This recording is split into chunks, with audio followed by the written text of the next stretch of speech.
abruptly, here we are. Hello, welcome to Men Are Speaking. I'm here with Luna. Hi, Luna. Hey, how you doing? I wish we were discussing something that was more positive and fun-loving, but we are living in the cultural decline of the globe. And Oh Lord.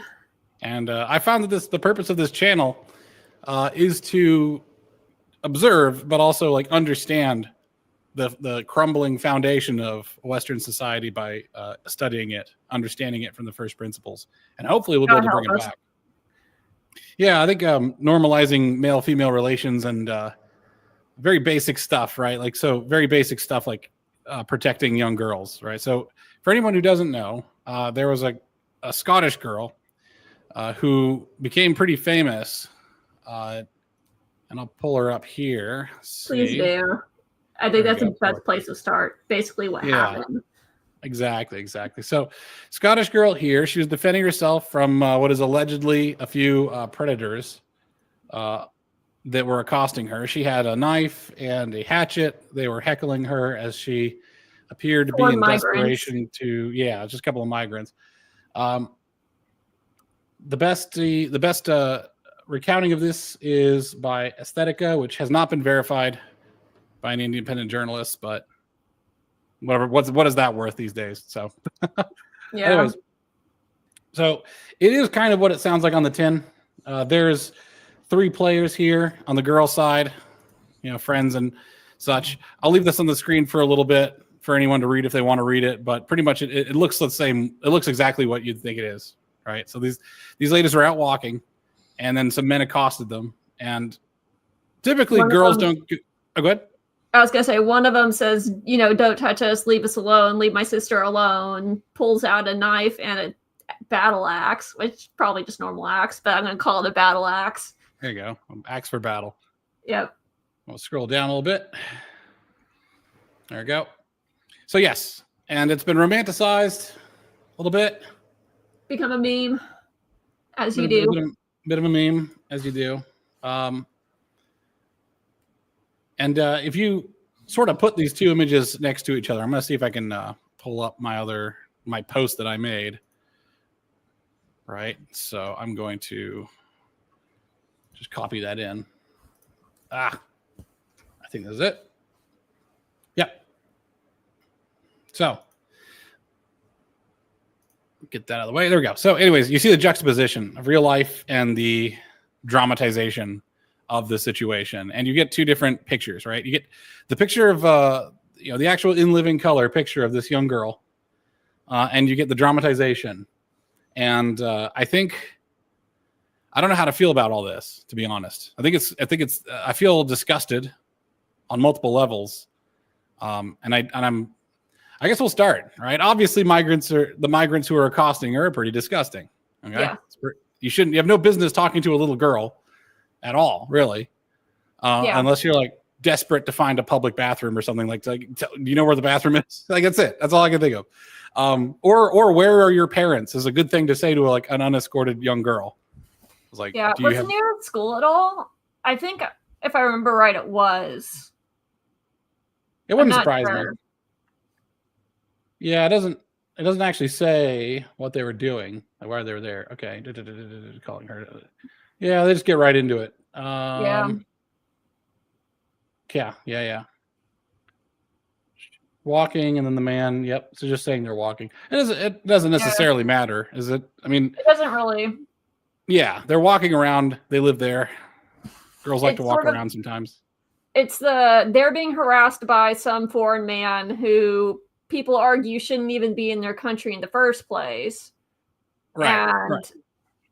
So there's a lot of questions that come to mind. There's a lot of angles to this particular incident. Anyone you want to start with first? Well, yeah, let's start with the third worldification of the first world, right? Like that's what's happening here culturally. My other host, Cosma, pointed out on Twitter that, there's a reason why other countries don't let their girls walk around unescorted, and this is the reason why is because you have very little self-control from the men. Well, I told you about the gun pistols, right? I think I replied in the post with the gun pistols. I saw that. Well, I'll quickly introduce that. Is that My reply to that was that to Cosmo was that 100 years ago and 200 years ago, definitely 200 years ago, probably I'd say 100 years ago, women would not normally walk around unescorted. That's very much like a post-war thing to do. I don't even know if like in the 1920s they would walk around unescorted, to be honest. I mean, there's certain areas where they could, but that's because they were in a borough or something, like, especially if you're in a city or a small town. You're in a you city, definitely don't do very it. different from a small town. If you're in a small town, everybody knows everybody. Well, unless there's a train that goes through it. Yeah, or some other mass transport, right? So which means that's not most small towns. No, it's not most small towns, but it is small towns in Scotland, probably. They're big on mass transit. But what I'm saying though is that strangers are around, right? Like as soon as you have an ability to transport yourself to a small town easily, you're going to get a lot of strangers, and everybody knows everybody is true in a small town. I guess what I'm saying is like the what is a small town starts to disappear if everyone can get there. Yeah. So is I think it was in Boardwalk Empire. Actually, they a bunch of these gangsters just go into some small town and just start taking it over. Oh Lord. Stuff. I mean, also a small town like that one in Missouri where the one guy gets just assassinated by the entire town because he's been bullying them for so long. I was thinking more of that. It's sort of like if you're a single individual, you go to a small town and cause trouble, you disappear. There's a book that one of my history professors had us read called Neighbors, and in it, basically, there's a hill that nobody talks about, and under the hill, it's a bunch of corpses. Right. Long story short, like I'm not gonna go into detail, but and that is a feature of the countryside. Like you go to a small town, you cause trouble, especially in a place where they have guns. Now, Neighbors is about Poland, if I remember correctly, right? Or at least that sort of that area between Germany and the USSR, but basically, like you talk about rural America or some of those rural states over here, everybody's armed to the teeth. You don't go there and cause trouble. If you attack somebody's kid, then... What I'm saying is that what I'm saying though is that back in the day, even like let's say there's a ability to get in and out of a town. Yeah, I don't know. You wouldn't really want your girls just like off on their own necessarily. I think the post-war period is when that started becoming way more common. But like that went away in the 80s with the stranger danger and the fear of serial killers and stuff. It's like it's typically pretty dangerous for girls to be out. And my comment to Cosmo was that like back in the day, ladies would have sharpened hairpins they'd use as knives to keep guys from messing with them. Like women defending themselves is not unheard of. And like this very high trust life that we have now is actually pretty recent, as well as my point. And I kind of wish they brought back some of those hidden weapons. Some of those are really cool. Like it used to be, I know that in Asia, some of the fans had blades on them. I mean, you could do it. I mean, as long as you're legally able to carry a knife wherever you are, you can. Obviously, the UK has some problems with that, but like in America, you can be armed to the teeth. There's nothing stopping you having hairpin knives or whatever, what have you. It's probably you just didn't need to find someone who can custom made them. That's a business I can get into. It'd be kind of funny. Yeah. But basically, what I was talking about were these antique pistols that these women would carry in their gloves, and so if they were walking around and someone tried to attack them, they just pull out a pistol and pop. I'm curious. I'm gonna actually look that up. Antique pistol for ladies. Is it called glove pistols? I think they're called glove pistols. Okay, let me look that up. Yeah, my uncle had some antique ones, had a set, gave them to my dad when he dropped by. I'm like, these are so cool. That's cool. I am now reminded about how bad search engines are now because I'm like going through and like desperately searching through for pictures and I can find nothing. So that's all right. Well, I'll put this one. I'll put this one up. How about that? Yeah. My screen. Like. Yep. Little guys like that. My wife wants some Derringers. Like these are for self-defense, or if someone cheats at you in poker. Yeah, that's exactly what. Yeah, exactly. That's too funny. But basically, when you have a small town, I think a lot of times you might have some traffic, but that's not going to be usual. Like somebody getting accosted in a small town it's possible, but not as likely as big cities. No, definitely, I would agree with that. Yeah, absolutely. I mean, that's you'd be crazy to say otherwise. But I'm just saying that everyone there. Danger is a part of life. Yes. Danger is a part of life, and but the people of Scotland are not allowed to stop this, right? Yeah. Like I asked the question of why isn't there escort groups? Like why aren't there citizen organized chaperones to help girls like this out? Well, let's break that down real quick. Let's start with the weaponry. I'd take that angle first, since we were already talking about the glove guns and stuff. So we talk about all these cool weapons that women used to traditionally carry around to protect themselves, and children could also arguably carry around these weapons and don't, because in Scotland, apparently you're not allowed to do this. Yeah, they're very civilized there. Yeah, I did see a couple of posts from different people talking about how, in response to this poor Scottish girl, there's a lot of poo-pooing by other Scottish people. Like, what are you doing? You're just, some troubled kid carrying around weapons. What are you doing? This is antisocial behavior, blah, blah, blah, blah, blah. And it's blaming the victim is what we would say, right? Yeah, or the victim. And that's so backwards to a lot of the American mindset I'm used to. Like, I know there's portions of New York City and LA and wherever else that are totally on board with that, but kind of where we are, it would be sort of semi-normal to carry a weapon. Yeah. You'd expect a woman to be packing heat here. Like there's even if there's a 1 in 10 chance, that's a 10% chance you get lit up. So I'm gonna queue up see if I can find and queue up a video while we talk about this. That women pistol self-defense. Yeah, like the Scottish people have basically been neutered. Yes. Right. I think it's Samson, or was it you that said that? Oh, sorry. We'll get to that. Did you want to say anything else about the weapons? Well, it's sort of like they can't even carry pepper spray, according to Samson, right? I think he was the one that mentioned that. Yeah. And I'm like, that's to me, that's awful. Like, you're completely making yourself open to whatever dangers come your way with no ability to fight back as a woman, especially. Like, if you're a guy, maybe you can hit back and maybe you'll get out of there okay. You're going to take some damage depending on what weapons the enemy has. But if you're a woman, that's almost, if you don't have a weapon, you're screwed. I'm sorry to say it. No, yeah, the weapon is absolutely critical. Yeah. And that's the great equalizer, right? Because like a lady with a gun is actually able to defend herself against a man who is 5, 10, 20 times as strong. It doesn't matter, right? Like once you've put a couple of bullets into a guy, you're on equal ground now. Like he could, like a man can kill a woman pretty quickly. I think if you just let him go at it, or stuff her into a car. I was looking for a video of a lady who was accosted. It's like a night vision camera. It's obviously from a CCTV on the street, and some like fat guy gets out of a car and runs. Like his car like comes up to her. She's walking here. Car like comes over here, veers off. Guy gets out in a rush. She immediately reacts by pulling a gun out and shooting him in the gut a couple times, and then he just collapses. And that's it. That's the end of it. But he could have grabbed her and just stuffed her in the car or knifed her or something. It's fucking terrifying. Like, in a split second.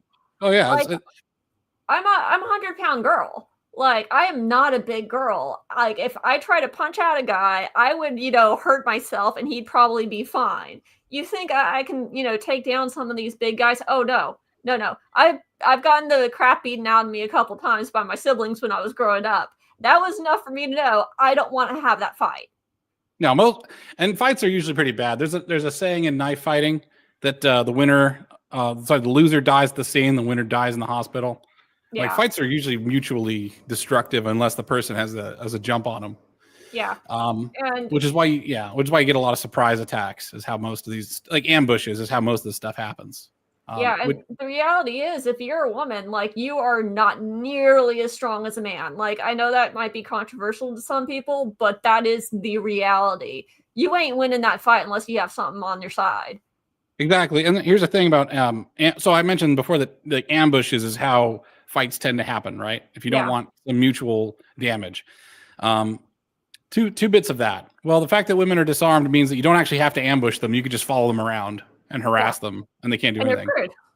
Yeah, and second off, if you did want to go into a fight and they might be armed, you have to ambush them, which means the best defense against an ambush is by being prejudicial, like walking to the other side of the road, which is considered racist. Like, oh, I see a person that looks a different race than what's around here locally. Don't like the look of him. Let's walk away. It's so weird because a lot of the things that are natural defense mechanisms society has been so bashing against, it's sort of like, yeah, it is normal for like a woman to feel uncomfortable and to walk to the other side of the road. That's a normal defense mechanism because the woman who feels that is probably not going to be the one that gets croaked. Like, yeah. Just it's a survival tactic. It's pretty much bullying people into doing things that won't allow, like, it's bullying people, especially women, out of behaviors that are self-preservation. Yeah, out of their natural instincts. And saying, oh, that's bad that you have this natural instinct. No, that natural instinct is good. It makes you stay alive a lot longer. Yeah. So to combat the stranger danger, like one of my suggestions was, or not suggestion, I just asked why they don't do it. Like, why isn't there a chaperone program at large for men? New York has the, I forget something Angels. They have the little maroon beret or whatever. Mm-hmm. I forget what, you know what I'm talking about? Yeah, kind of. And then there are these different programs that are on like Uber and Lyft that you can specifically request a person to drive that's a female, if you are a female. So if I wanted to get a ride somewhere and I wanted to specifically... Until the transes do it. Yeah, I hate that. That's part of why the whole trans issue is so dangerous, is you get these men that have decided that they're going to pretend to be women, and then a lot of them are the sexual deviants that you don't even want, like the specific ones you're trying to avoid, that are trying to wiggle their way into these specific safeguards for women. It's like, yeah, men aren't supposed to be in the women's bathroom. Why? Because that's a place where women are vulnerable. Like, you don't want these men driving you around necessarily if you're concerned about being assaulted, which does happen quite often from what I understand. So they have these safeguards for women who want to protect themselves. And then you have these guys that are gaming the system using, transgender nonsense, and then bullying people who are like, wait a minute, this is not what we wanted. Right. And saying, oh, poo-poo on you. It's so twisted. It just drives me nuts. Well, it's weird because they're trying to rely on a system that they are saying is not trustworthy, right? Like Uber is not trustworthy because it employs possibly members of the opposite sex, men, who would be predatory. Yeah, it's right? like, so I want to have a woman drive me instead. Well, it's like, there is a fear that some guy who's driving you is going to be like, oh, you're cute, let me just drive you into the middle of whatever woods, attack. There's a fear of that, but it's like, you think they'd vet it out, right? Like, it'd be so catastrophically bad for a guy to do that. It would be so catastrophically bad for the guy to do that. Also, we live in a low trust society now where you have all these migrants who are taking these sort of jobs. Well, so that's my point, though, is that the bottom line, though, is you don't trust Uber's selection of men, right? Yes, they have no vetting process. But the thing is, then they also, but you trust Uber to fix that problem, right? If you don't trust Uber, you just don't trust Uber. This is the problem that I have with a lot of people that say, like, oh, the government's allowed this terrible thing to happen. The government should do something. It's like, no, you don't trust the entity. Don't trust the government. Why would you do that? Well, as I'm saying is, like, if you don't trust something, don't use it. I guess what I'm saying. So the ladies are trying to, like, they're trying to create a law or some rule to an entity they don't inherently trust. It's kind of like, like a monkey's paw or like a devil trying to give you some wishes. And you're like, man, I don't trust this devil. If I word this wish just right, I won't get burned. You know what I mean? It's kind of like that. Totally get burned. That never works. Yeah, I know what you're talking about, like monkey's paw and all that. Exactly. That's what it's like. You're dealing with something that's inherently untrustworthy because they don't vet stuff. By the way, women can also abduct women. Like, women can also abduct women. Like, she could just drive you to a field that has the men in it. And they could pay her off. Yeah, I know. Yeah, exactly. You could. So what I'm saying is that, like, trust has to. This is another video topic I'm going to do someday, but I don't think high trust societies are good. I think it just becomes high complacency societies. So a high trust society is like, you should be high trust, but also still extremely high vigilant. Yeah, right? I mean, I like the high trust society, but it's also, I'm very much a high trust society with guns. You should be high trust society, but you also have layers of trust. You're not like relying on one single point of trust, right? Yeah. And the guns is a layer of trust in yourself. Yeah. Whereas, let's say you live in like the fictional 1950s, not the real 1950s, the fictional one that all the Groypers think exists. Yeah. Where everything's perfect and handy dandy, like peachy keen and neat. It doesn't hurt to tell your dad where you're going and when you're going to be back and who you're going to be with. It doesn't hurt to like say to your brother, hey, you want to come with me out to this place? It doesn't hurt to like, carry his switchblade, his, comb that's also a switchblade, right? Or whatever, hidden, but it still be an extremely high trust, like fictionalized 1950s society. You know what I'm saying? It's like, I grew up before cell phones, and that was very much a thing that my older sisters did. It wasn't so much a problem with me because that was when the phones got big. But when my older sisters were out, that's exactly what they did. They told my parents where they're going to be, what time they'd be back, who they're going to be with, et cetera, et cetera, et cetera. Yeah, and yeah. Everybody knew. Exactly. A lot of you got to take the trust. You should probably behave as if it's a low trust society, and that's how you keep a high trust society. Right? Like if a high trust society is it's like I say this not derogatorily of high trust societies. It is like going to Dodo Island because it's like they all just trust you. That's a high trust society. They all just trust you. You can just pick a dodo bird up and just take it with you. They won't do anything about it. A proper high trust island would probably be more like the Sentinelese, where they'll attack you with bows the minute you get there. Like that's the way they can trust themselves. They just keep the outsiders out. Or another high trust society is like you're saying, like a town where everyone's pretty much armed to the teeth, and everybody's trained with firearms, which is good because everyone can watch each other out, check each other up. So like, and American small towns is not where this happens, right? Like, the UK is probably like a little bit jealous of the United States, or maybe a lot of bit jealous, and it's not something that you should ever hate America about. And it's not something you should ever be down on yourself about, right? Like these circumstances are all out of our individual control, and things rise and fall, right? Like Americans also killed each other in massive quantities in the Civil War. You wouldn't want to be envious of that. So like we have our ups and downs. And I feel real bad for them because a lot of them really seem to have a great attachment to their nation, and they love their nation, and they are very much at least the people I talk to, that they're going to fight and die for their nation. But at the same time, it's sort of like they've been neutered beyond, like, to me, comprehension. But, like, it's understandable. It is comprehensible. You know what I'm saying? This doesn't make sense to me why you would do this to yourselves as a people. And, they're not doing it. Yeah, and they're kind of not doing it to themselves as a people. Yeah, it's really inflicted more or less by their rulers, by their government. Yeah, by the wannabe nobility of their nation, the class system, which is kind of foreign. By the way, it's very foreign to Americans because Americans define class entirely by money. Yeah, like whoever's got money right now. So Elon Musk, despite the fact that he's extremely low class in terms of his behavior, is considered like upper class. And what was it Cosmos said? He said like it's some very small percent as you go from, if you have tons of money, like as you change, go through the generations, it's like there's a 50% chance that they'll be back to being poor, and then like 2 generations in is about and then it's a 17% chance they actually kept their money. We don't have an upper class because the money changes hands so fast. Yeah, I've seen that. I think it's like 50% and then 30% the second generation. I'm not sure on that, but I have seen what you're talking about. Yeah, Samson's remarking that it's forced upon them. Yeah, absolutely. And people say like you get the government you deserve. By the way, I'm way more mean on Twitter than I am actually in real life when I'm talking, because Twitter rewards meanness. I tried being really nice for a few years and it gets you nowhere. It sucks. I hate it, but it is what it is. But like people say you get the government nowhere. I just go on there to chat with my buddies like Samson. Hi, Samson. The people say you get the government you deserve. I would add the word eventually. Right.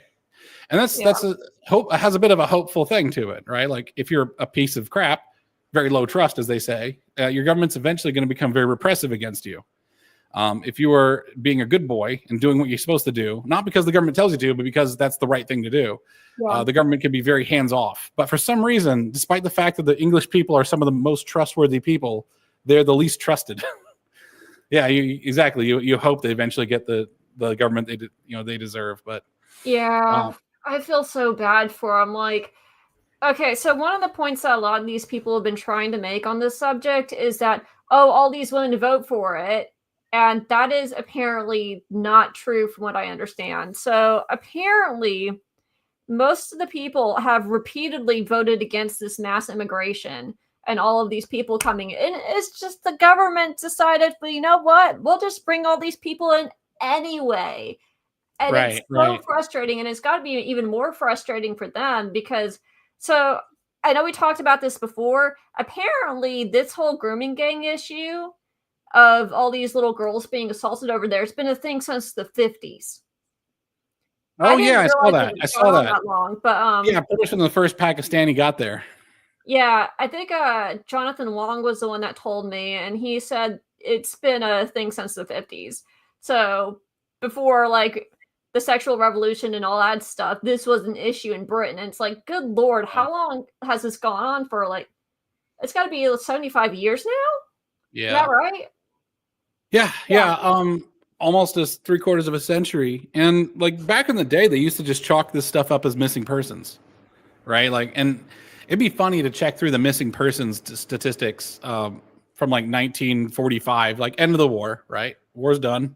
Yeah. Boys are home. All the way through the decades, and see like how the missing persons go. Like, is there a shot up in missing persons and where? If I had infinite money, I would have like some grad student who just lives in a shed who just tabulates data like that, because it's just fascinating stuff. It's like, okay, who is going missing, when, and from where, right? Mm-hmm. Yeah, the under the table stuff is they tried to do that in America, but Americans are very ornery. Like, we're way too ornery. We don't. I think the fact that English thought of themselves as civilized allowed very uncivil people to rule over them. But the United States is it's like we've been chimping out since like 1776. Well, really before that, right? Like from tea in the harbor and all that stuff. Yeah. So did we want to go back and talk about the escorts real quick, or do we want to go ahead and move on to? Oh, yeah, I'll get this guy off the screen and we'll talk about the escorting thing. Yeah, so Samson mentioned that Tommy Robinson tried it and it was batted down, which makes sense because like completely insane rulings is just what to come to expect. I've learned a lot about British government while watching Clarkson's Farm. That is probably the best introduction to British government, and it is jarring. Lord. Yeah, I watched Clarkson's Farm, and I really like Clarkson. I also really hate their government. Yeah, and the thing is like bureaucracy. And strangely enough, Charlie is the most sympathetic character because you can tell his brain is like completely, like his like Norwood hairline is just like receding and receding. That's just the progress bar for his sanity just going away. It's just he's like losing his mind. Yeah, poor guy. Because he hates it too. Like when he has to explain it to Jeremy, like he's very firm with Jeremy until Jeremy starts poking back at all the regulations, and Charlie like agrees. Yeah. Maybe Charlie either internalizes that. Charlie probably just doesn't think about how ridiculous it is because like it is what it is. It's the powers that be. No, I'm pretty sure he thinks about it. I'm pretty sure he thinks about it, and he's just sort of like, that's what we have to deal with, Well, he knows he's going to get a mouthful from the farmer, I bet, and like the worst stories ever. Like I once asked Russian garbage human, like, do the English hate each other or something? Like, I don't understand what's going on, and it was the scene in season 1 where he had a bunch of farmers around the table, and he was talking to all of them, and like so many of them were going under. And they were so desperate. That was season 2, I think. Yeah. They were making almost no money, and they were doing it just because their family had been doing it for so long. And and I was like, this is the worst. Americans don't usually do this sort of crazy shit to each other. So like when I hear like Carl Benjamin talking about the sentiment of the English people, it's like you got a blind spot here. Like there's somebody who hates the English, and it appears to be the English. It's some of those English. And that's why I mistakenly thought the English hate each other. It turns out it's a little bit of the tall poppy syndrome. Yes, like a little bit of Like in America, if someone gets a brand new truck and it's really nice, everyone in the neighborhood's like, "That's an awesome truck, good for you." Or if I go to the bar and I say that, "Hey, Johnny," if I say I got a promotion, right? If I say I got a promotion and I'm making so much more money, I go to a bar, right, and I say that, people are gonna pat me on the back and say, "Good for you," and then they'll have me buy them a round of beer, which is fine. But like, we don't get too jealous. We're very much good on you, you know. Yeah, and I'm successful. Yay, we'll be successful and have a round of beers. Yeah, and there seems to be like this very jealous and petty class of bureaucrats in England that are they're like suicidally petty. It's crazy. Like they'll destroy. I don't know if they even think about like what they destroy. They're kind of like just animals. Like these bureaucrats are like animals of just pure jealousy, and they see the state as an instrument, a weapon to use on their fellow countrymen. I think it's more of like petty chickens that are just, you know, pecking. You know, like how they describe women as hens and the hen peckers and all that stuff. Yes. That it's sort of like they're bored, is what it is. They have no real problems, so they make problems where there's none because they're bored, and they got to be petty. And it just, I don't understand it either. It's like nails on a chalkboard to me. Yeah. It's a thing that they're going to have to deal with, I guess, at some point. But anyways, back to it. How do we get onto this? Tommy Robinson and the escorts, because it's sort of like, why don't you people organize and make sure your kids are safe? Like, if you got a group of men that know each other, that have this community, and you know, you're all fathers, you know, you just rotate where 2 fathers at a time go and, you know, watch the kids. And then, why isn't that a thing? And then apparently the government won't allow it. And it's so mind-boggling. Like, to me, it's like, you can just do things. You can just, you know, so I don't know how many people know, I help with a small business and I do a lot of the office work on the back end. And I had built a lot of that stuff from the ground up because my bosses just didn't have the time or the will to do it. So a lot of that stuff I built from the ground up, and if there's changes that need to be happened, I just made them. And it's just sort of like, you can just do things. If this needs change, it can just be changed. And I think a lot of people nowadays get in that corporate box of, these are the rules, everything's so rigid, you have to work within the system. Yeah. I think Samson's being very realistic here, by the way. I like the Samson, I really appreciate the transparency. So cultures that are, this is a bit of a stereotype that I have of the English, is that they really care about their image, right? They don't want to look bad on the international scene whatsoever, but and it tends to make people bite their tongue when it comes to self-criticism. But now in this global age, especially with like the younger generations being so exposed to the global internet, much to their detriment. Yeah, we'll talk about that some other time. Yeah, another time. That's a whole topic. Yeah.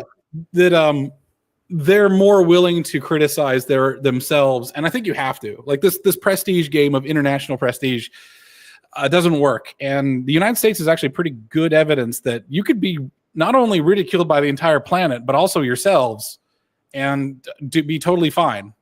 Well, I think that's kind of one of the good things about America too, is we're known for kind of being really bombastic and kind of dumb that way. And so if we screw up, a lot of times we'll be like, oh, my bad, and try to fix it. Yeah, we're still arguing about nuking Japan. Like we still which, you know, I feel like some of those societies that have been around, like, have really very firm cultures, and they've had high trust societies for a long time, and they try to sweep these things under the rug. And it's like, no, you can't sweep this under the rug anymore. Everybody knows the internet's a thing. Exactly. And then like, you gotta at some point say, okay, we gotta fix this. And if that's not in your culture, if sweeping it under the rugs in your culture, that's going to be a hard bridge to cross. The Lotus Eaters have been very good about being very frank about this, about a lot of stuff, and I like the transparency. Carl's done a good job of it, because I wouldn't have seen this. Yeah. Like the Lotus Eaters is actually my only view into what is going on in the mind of the Englishman. Like I could watch New Culture Forum, but it seems a bit more curated than I would like. I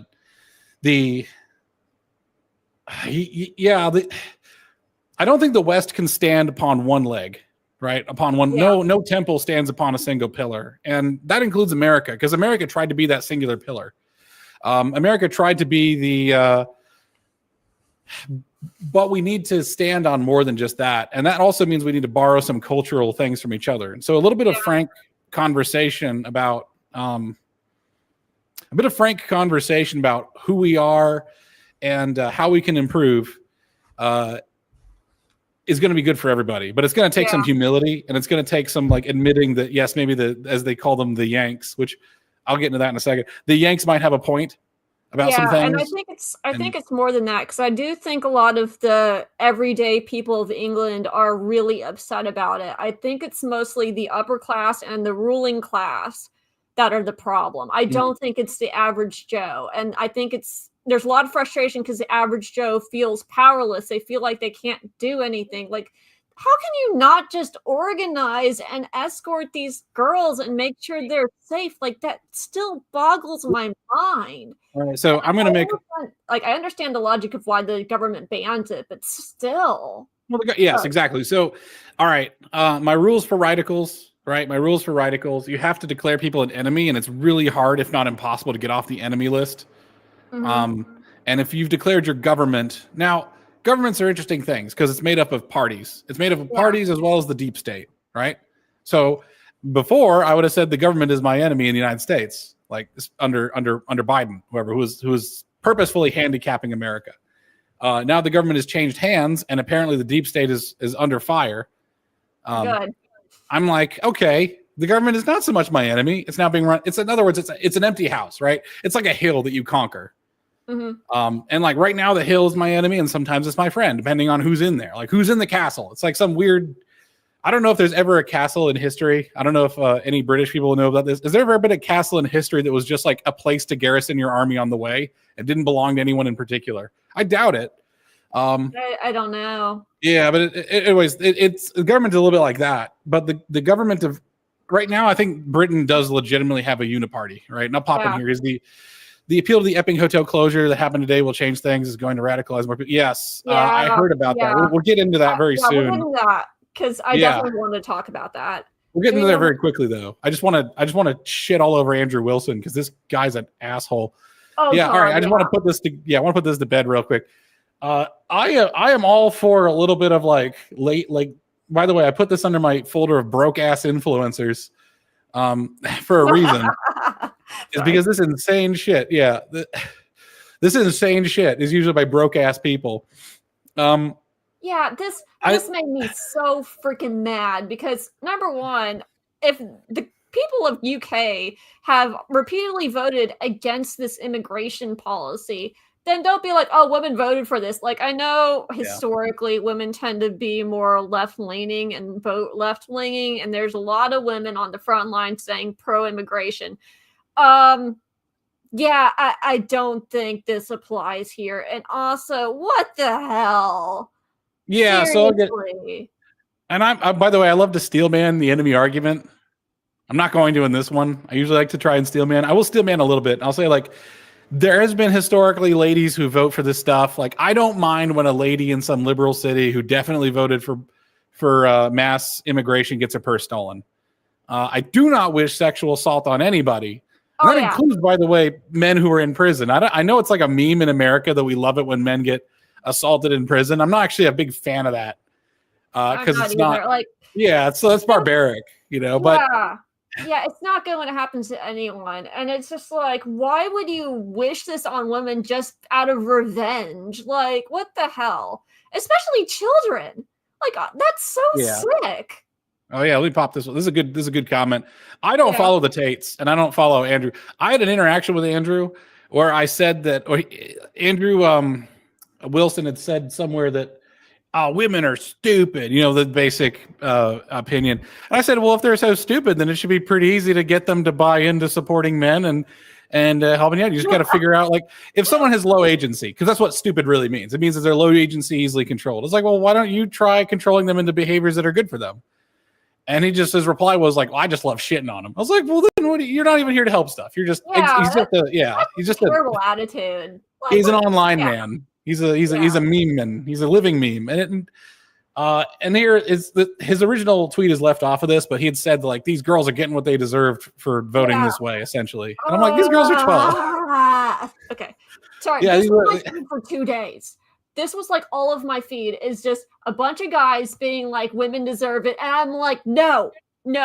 And there was one particular guy who was on my friends list that I was trying real hard not to fight. And he's like, but no one cares about little boys. And I'm like, I care about little boys. It's the same enemy. We haven't seen the little boys get, I mean, we care about like the Bakabazi kids in Afghanistan, and they're not even like our boys. It's like barbaric, you know? The children are off limits, okay? And I think sexual assault is also off limits to wish upon your enemies. Like the worst thing you'd ever wish on someone is that they have to face the truth. That is actually the worst thing ever. To face the truth. I think that's a good thing. I think facing the truth is for the best. Yeah, and anyways, this is just, it disgusts me. Like, what is wrong with those people, and that they would wish it on, you know, it's like, oh, we're not gonna, you know, defend these women. These women deserve to get, oh good Lord, there's my post. Hey, you're in here. Yeah. She was 12. It's like a pretty good man. If you reply to somebody, it was she was. I'm sorry, I was talking over you. What's that? I said, look at some of the replies to that. I don't, man, this sucks. You guys think rights don't exist, only force, which means it's A-okay to terrible world because you have, all right. The replies to my post. I know there's a couple of them that are worth looking at. Finally joined the by the way, the majority of women in America, the majority of white women voted for Trump. That's why people have to say like white liberal women now. Like and the thing is, I like the fact that the label is getting tighter. Because it means that fewer people in the crossfire. Like people are giving crap to Indians, and like some present company is probably like, this is annoying, but it's like there are Christian Indians who are totally chill. There's plenty of Indians who are in the upper caste who are very trustworthy and good. Luna has a cute puppy that is attacking her. She's being mauled to death. Actually, this puppy is about this big, I think, and is just wrecking her. Percy, what do we got here? My buddy's an Afghan. All right. My buddy's an Afghan vet. Yes, the Bakabazi stuff is like the depravity of humanity. The depravity of humanity is pretty endless, right? And I think a lot of people who are in the first world don't understand how evil people can be, and how. And when I see evil people, I see a lot of myself, not personally, but myself as a human being in them. Because we're not that far away. Like we were talking about earlier, that like women would not be able to travel unescorted. Yeah. There was a famous bunch of women who drove a car across country, and a lot of men were like, they're highly against it. Yeah. And they were highly against. A lot of women just don't understand anymore. Like you see all these women that are like, I'm going to go to Pakistan. I'm like, no, don't do it. Not good. Please don't. And then terrible things will happen to them. And then it's sort of like, this could have been avoided if someone had told you and you listened. But anyway. Are there any other comments on it? Let's go through. Lunet's because 97 you voted for Tony Blair in the UK. Yeah, like no, scroll down. I didn't know you voted for Tony. No man believes in this shit, by the way. I hope so, but obviously some men do. Spend 100 years in the gender. Or they created demonizing men. The gender war was created by a lot of people. Yeah. It wasn't just women. Yeah. Like you can't go from women had zero agency and zero rights to all of a sudden women have rights. Like men allowed the suffragettes all the way up. Like it's been, anyways. Anyway, the one with the freaking graph from Germany. I'm like, do you think I'm German? I'm American. Or also, and neither the English aren't Germans either. So like, yeah, they're not. The Germans are into some weird shit. You know, what are you gonna do? Yeah. Anyways, yeah. It's essentially people are so people go onto X to justify their hate. It's a hate machine. That's how the algorithm works, because hate gets engagement. Hate will keep you up at night until like 4 a.m. tweeting about stuff. Yep, and you go rah, and then I have to turn off my X page so that I don't break something. Right, exactly. I stopped getting emotionally invested at all in X, and I just sort of consider it like a machine to poke things. Yeah, that's probably a healthier way to go about it. Well, I also noticed that, like, okay, this is a weird turn of phrase. The Groypers gave me hope because they're so angry and so visible on X, but they don't actually change any of the real world politics. Yeah, and I think it's shown a lot of people that are like, oh, the hatred towards women isn't real, and then this comes out and it's like the slow moving, like what the guy said, fucking hell. It's like, yeah. Mimetic Sisyphus here is a pretty good follow. If you don't follow him, I like him all right. He's great. But yeah, it's just sort of like, and I think the algorithm really curates for people. It really does. The things I see are not nearly the same things other people see. And so I'll say something's happening and they're like, what? And then I have to start showing all the replies where it's like this and this and this and this, covering my feed. And it's horrifying to some people. Luna, could you do me a favor? There's a picture of a funny meme. If you just look up on X, pickpocket American Europe, I think you might be able to find it, and just put in the private chat, because I want to bring this one up, because I'm going to bring up the next phenomena. Okay. This may be a disjoint of the flow of the show, but I think it's funny. There's an emerging phenomenon, the American train bro in Europe. Is it just Americans, when they go to Europe and just see how you guys are being treated, we just go ham on them? It gets pretty barbaric. This is a male model. He got half his nose cut off. Like, that's how they got slashed. But some lady was getting harassed and he went for it. Yeah. And hero right there. Yeah, his involvement. It's not because Americans are heroic and other people are not heroic. This is, I think, so by the way, one thing I like to do is I like to figure out why stuff is the way it is, rather than just say like, oh, this is the way it is and screw everybody else. Like, oh, the Europeans are a bunch of gays. No, it's like, why are they like this? Because my thought, just like I see myself in the third world barbarian, I also see myself in the Europeans, and like, what circumstances made this different? And I think the fact that they have to live under these horrendous laws grows them. It was pickpocket American something. Yeah, pickpocket American Europe. There's going to be a meme where it's like shows an American suplexing a pickpocket, and it's like just this cartoon drawing. It's very silly. Okay, that's what you're looking for, because I've been not seeing that at all. Oh, really? All right, I'll just search it live. That's fine. Okay. But anyways, so the American train bros, was it 3 like army dudes who were just there in Europe? They saw some, there's a train attack, attempt of a train attack in France. I mean, look at this guy. It's not... This is a joke. By the way, this is also the most American thing, is that it's a racially diverse group who are just all acting the same way. It's like, we're just gonna, everyone's gonna rub off on each other. That's just all Americans do, is just rub off.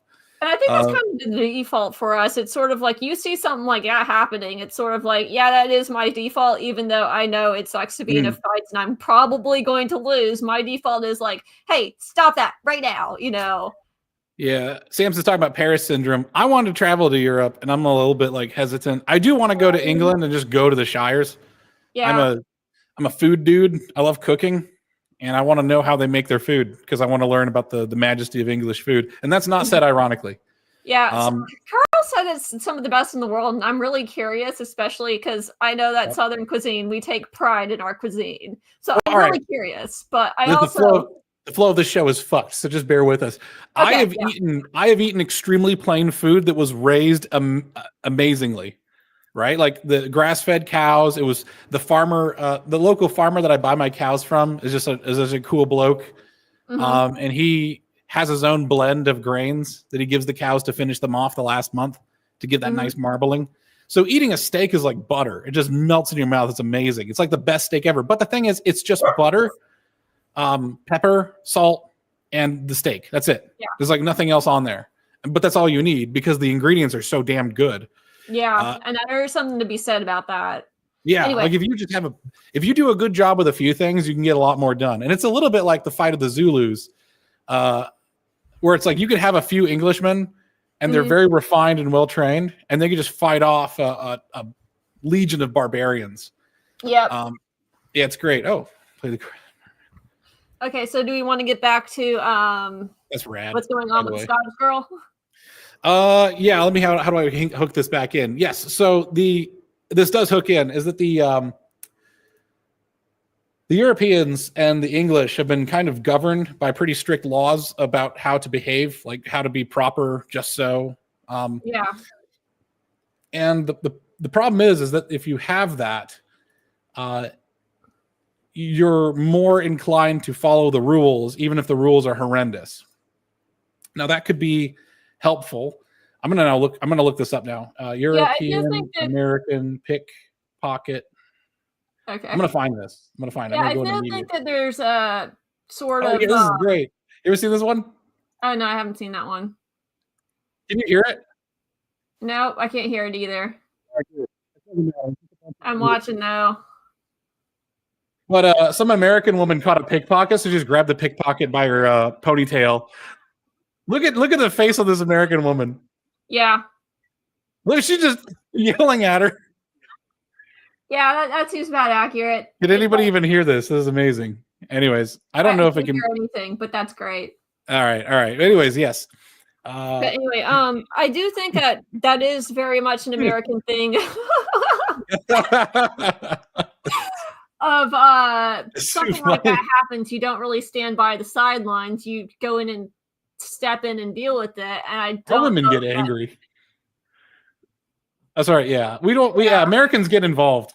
There's a joke about it from Dave Chappelle, I think, that like black people will hear like gunshots and they'll start running away from the sound, whereas like white people are like, what was that? And they'll start like walking towards it. So we got to get this. We got to get this settled. What's going on over here? So we will.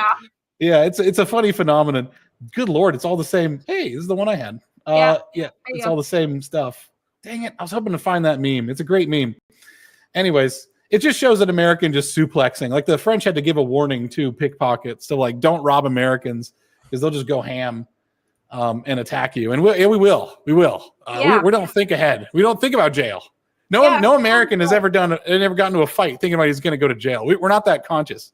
Yeah, it's sort of like you're doing wrong. We're going to beat the crap out of you. We're so retarded. It's brilliant. Yeah. It's actually we wouldn't think so. Yes, back to the escorts. The rulings on this and the sort of consequences of this girl defending herself. Yes, let's go for it. I'm going to unshare the screen. Go for it. Okay, so basically, this girl pulls out these weapons and defends herself, and she's the one that gets arrested, not the migrant. It's the girl. Yeah. I can't roll my eyes hard enough. Yeah, it's so freaking frustrating and backwards. And I think do we want to talk about what Samson was talking about before with the overturning ruling? So there's go for it. So in Epping, there's a migrant hotel, and basically the people protested saying they don't want the migrants in the hotel anymore because they're causing all sorts of problems. Right. So someone made a map of sexual assaults in England actually, and then made a map of where all the hotels are. Oh Jesus! And it was like a 1-for-1. I'm gonna look for Jesus. it. Yeah. Don't worry, you keep talking. I'm just gonna keep. Yeah, you go look for it. So basically, the people in Epping had protested, and the council decided, okay, you win. We won't hold these people in the hotels. And then I think that gave a lot of the British people hope of, hey, if we just protest and tell them we don't want these people here, then maybe the councils will listen, and then they'll have to get rid of these migrants. And this gets to be a problem of, okay, where do the migrants go if nobody, is going to take the migrants? And so there was a court ruling. A higher court had overturned the ruling in Epping, allowing these people to, get kicked out of the migrant hotel. And so now the migrants are going back into the hotel because of this overrule. So I don't want a Fed post, but I those hotels are the symbol of your own colonization. What's going on here? There's one little dot here, actually. If you look at the screen, there's one wee little dot here that's actually doesn't have a pink in there. What is that? Is that Scotland? At the screen. Yeah, sorry. Can you see it? Yeah, it's very small. See it. I got to squint. Yeah. So, anyways, the pink dots are where the hotels are. Yeah. I love how there's like data missing. I love there's just data missing from this section. I guess that's where London is. I think it is. Probably. But yeah, you see you see a pink dot and you see a heat map around it. Yeah. Right? I don't know what's going on here. There must be I bet you there is one that they've just not declared, or it's like council housing. Like there's a couple council blocks and not a migrant hotel. Or it could be like illegals or slave labor, because I know that was a thing. Oh yeah, yes, that's true. That's true. Also, data missing, I guess, from here. I don't think that's water. But anyways, yes. These clusters correspond pretty well, and it probably depends on which country they're from too. So that was the Greater London area down here. Yep, absolutely. Yeah, these hotels are a symbol of the colonization of England. And I don't usually say UK because I think the UK is done. I think the English are done with the UK. It's UK as in YOOKAY. Yeah, exactly. Oh, God bless the those people. so Like, the Epping judgment is basically they don't have an ability to govern themselves and decide who gets to live there, right? yeah, and I do fear for what's going to happen in Britain. I fear for, Yeah. because the people are not getting justice. The people are not getting what they voted for, and it's like, what do you do at that point? You give them no options except for maybe violence. Democracy is usually considered a bad thing, but democracy is a bit of the warning of the vox populi. Now, there's the voter rolls and there's the real voter rolls, right? There's the fake votes and the not so fake ones. Yeah. So, like, yes, democracy can be countermanded, but the people in power do get to know what the people think. Yeah, and it's sort of like, it's felt like a powder keg for a long time. Like, ever since I started watching Lotus Eaters, it always felt like it's a powder keg that's going to go off at some point. Things have gotten so bad, and I don't know how they can just, keep going on like this. It can't go on forever. And I think they were trying to hoping for a peaceful turnaround, sort of like us and Trump. That things would get better once they got a new leader in that will, right, get everything back in order, and then it'll go back to being merry old England. And that doesn't seem to be happening. And I know there's a lot of people who are like, they're going to remember on the next election. And I'm sitting there like, when's the next election? I don't really know. Like, I legitimately don't know, but things are looking really bad. And I think they just had an election not too long ago. Yeah, Samson. There's a bit of a lag, by the way, between the live me and Luna talking and the map. So I think this is the map that you sent me. Is one of the maps, right? There's two of them, and yeah, exactly. The yeah, I got it. I'll bookmark this. Not to like be an Andrew Wilson guy, but yes, rights do come from force, but often the threat of force is just as effective, if not more effective, than actual force. Yeah. What I'm hoping is that the English people will stop following the rules quite so much because they're very rules-based people. Yeah. And start like I don't want there to be any like violence at all. I don't want there to be violence either, but what do you do at this point? Oh yeah, okay. Let me give you the actually. Okay, this actually weaves back into a thing I've said before about learning something from Americans. The American Civil Rights Movement was a fantastic propaganda movement, and right now you have a massive propaganda machine behind you in X and Elon, who is in favor of your movement.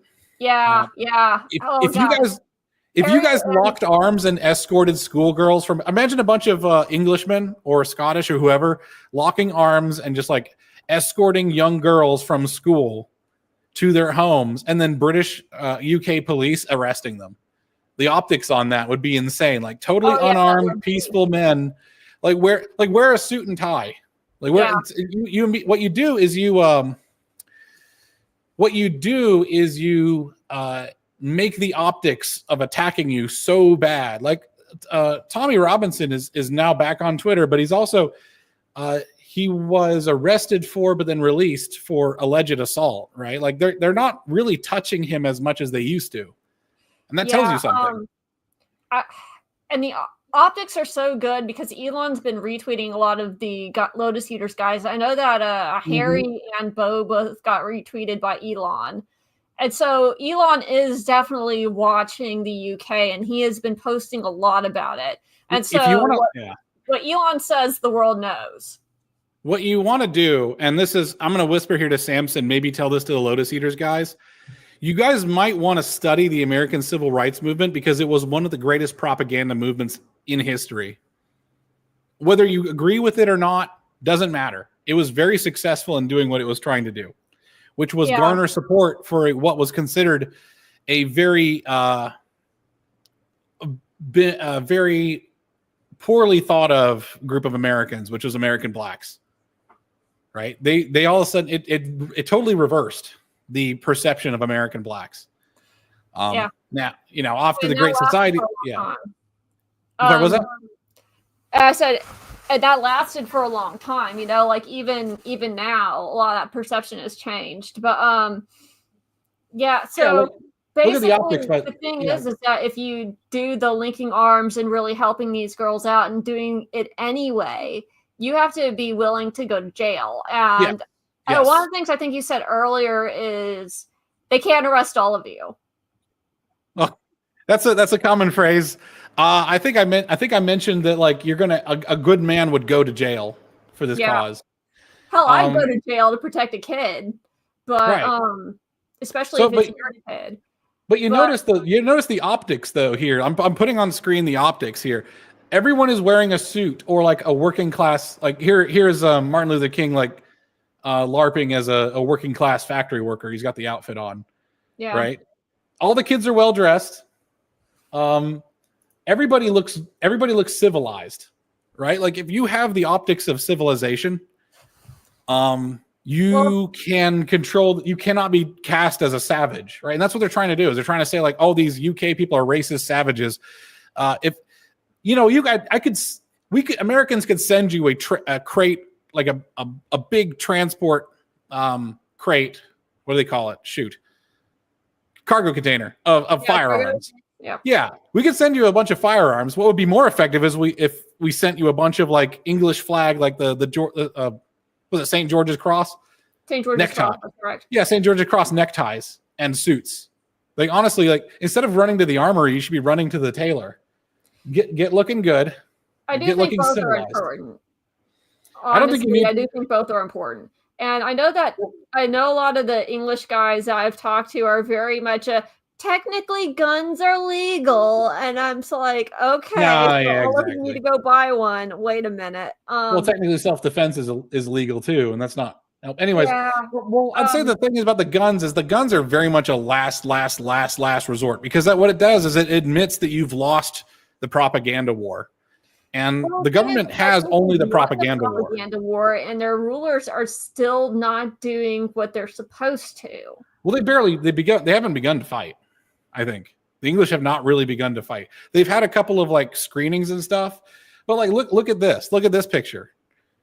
You have to become a martyr to your own. Like you have to become a martyr to your own cause. That's actually the root of Christianity. Is that like instead of rising up in some rebellion, like yes, as a Christian you're supposed to carry a sword, with your cloak, but like the allowing the Romans to crucify you, and today's world isn't really a crucifixion. It's like you're going to go to jail.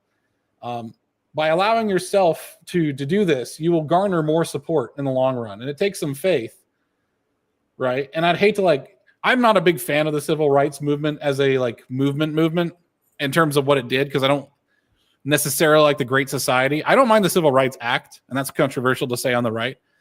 But the Great Society that came afterwards was a disaster for blacks. It was kind of like way too much appeasement, and they should have rejected it. But like the optics here are so bad. The thing is, what's more damaging to a government than actual rebellion is optics. Yeah, but that also implies that there's going to be pressure from outside forces to force them to change, and to some degree, there is in the United States. The richest man in the world and the most powerful nation in the world. Yeah, I know. You have what's going on in Britain, how much has the government actually changed, especially with that overturned ruling? Like, Elon's been beating this drum since the election.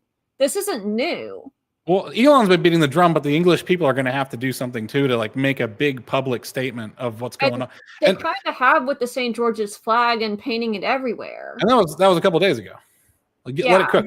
No, it was before the what happened to the Scottish girl was a couple of days ago. That has been happening before then. It's been like a couple of weeks, I think, now. Well, I mean, weeks is not that much time in terms of the stuff. Like the civil rights stuff lasted years. And you have to have pictures like this that become iconic of like, here's the government with its bayonets, right or wrong, by the way. And what I'm saying is it's about the optics. Now, if you're working on a dissident side, then you have to make sure you're behaving really, really well. Right? Now, if you have the media on your side, then you can behave pretty poorly. You could be like the Kent State massacre, where it's actually the kids were throwing rocks and attacking the barracks and burned the barracks down. And that's why the kids got shot. for but they won the propaganda war because they had the media on their side. I would never assume that the right ever has the media on its side, so you got to be very well behaved as you are being oppressed. Like the English government goes like they have no ability to maintain optics. They're so mask off, and they're just, and Keir Starmer looks terrible. Yeah, he does. Like the approval rating for him is the lowest in a long time. I understand. I don't know what it is right now. I just know it's been really freaking low the entire time. I think anybody that wants an armed rebellion doesn't not know what a dead body looks like. I'm going to put that way. I don't think that, and it's not something I would in person. You saw it. You saw them. Wish for. You saw them die. That's what I'm saying. Yeah. Is it? No. You don't know what a dead person looks like, I guess, but you don't know what death looks like. Yeah, it's like people. But yeah, well, my point is that I don't know what options they have left. They're doing it. They're doing it now. It was 2 weeks ago they started doing it. Let it cook. And they're getting a tremendous amount of good publicity. What I'm saying, though, is be well behaved. But what I'm trying to say is, in the face of this publicity, I don't know if the Labour government is actually going to change their mind and do what's right. And even they're going to have to, because if they lose enough optics, it's going to look really, and it's going to delegitimize the government. Like, yeah, but that's been that way for a while. Jim Crow was there for a while. Yeah, but I'm saying, what happens next? What happens next is what it would be smart. What would be smart is if the English people comport themselves in a way that is civilized, reasonable, but extremely firm. Of this is acceptable and this is not acceptable. Like linking arms and escorting girls home from school and then getting attacked by the police and possibly sent to jail for ignoring an order is very good optics. And they have the most powerful nation in the world and the most wealthiest man in the world right now in their corner. Yes. And if they chimp out and pull out guns, they're going to lose that. So I'm going to tell you that if they chimp out, they will lose that support. If they burn down a migrant hotel, do you think the U.S. government or Elon Musk is going to want to ever be everywhere close to that? If there's pictures of like dead Muslim children who are on fire, that's what I'm saying. Is like you got to be smart about these optics. Like to me, the English people's lives are pretty precious, and I don't want to throw them into and I don't want to resign them to this because they just started. Either. But I feel like a lot of this they won't move unless there's force. And I don't want there to actually be force, but, I want them to have the means to protect themselves, too. I think we're at an impasse. I think so. Right now, if I summarize your point, is that you don't think things are going to change unless there's force, like physical altercations. I'm saying that I think that there's the rebellion has just like the not rebellion, but like the pushback from the English people has really just started in earnest. Yeah, because here's what I foresee happening, if you don't mind. What I kind of foresee happening is the English are going to, have their full force, hanging the flags up, pressuring the government, and the government has previously tried to punish those people, and they're going to try to punish them again by throwing them in jail and by making martyrs of their people, and it's just going to keep happening over and over again. So that's in order to bury it. They have a very two-tier system. They have rules for the migrants who get slapped on the wrist for raping children. And then you have the normal people that are trying to do what's right. And then they're trying to bury it as much as they can, and everyone else in the world can see it. But it's like, okay, at what point does stuff change? At what point does the government say, okay, we'll give you what you want? Because that very much seems to not be happening. And this isn't a new issue. This has been going on for a long time. What can you say was the most recent? When was the first time that an Epping decision and the outrage behind it occurred in England? When do you think was the first time that people got organized and protested against the government's treatment of its own people versus the migrants? I want to go. Tommy Robinson's been doing that for like 10, 20 years. But he's been fairly maligned. Like he has not been a representative of the common English mindset. That's what's going to happen to the people that have done this. And that's turning around with Tommy Robinson where people are realizing he's right. But this is, I think, the pattern that the government's going to continue to try to do. I would also like say as a counterpoint, like Donald Trump's been pounding the drum on like Chinese taking American industry for a long time too. Like sometimes these things just take a long time. Yeah. So and that sucks. And so what I'm trying to say is, at what point do things change? And I feel like things will change if the government fears its people. The government fears optics more than arms is one of my points. Maybe. My argument there is because the uniparty. America had a uniparty too. Yeah, and that got broken by Trump. But do they have the people that, like, do they have the Rupert Lowe that's going to step up? And I really hope it is the Rupert Lowe. Well, the thing is, all right. So I'm gonna pop in here. Is that America also had a bunch of false prophets? They had its own Nigel Farages for quite some time. Yeah. Okay, we had that because just like if I pop in here and look at Samson, every labor government or every government for a while has been promising reduction in migrants. The same stuff happened in America too. I'm trying to scroll up and find it.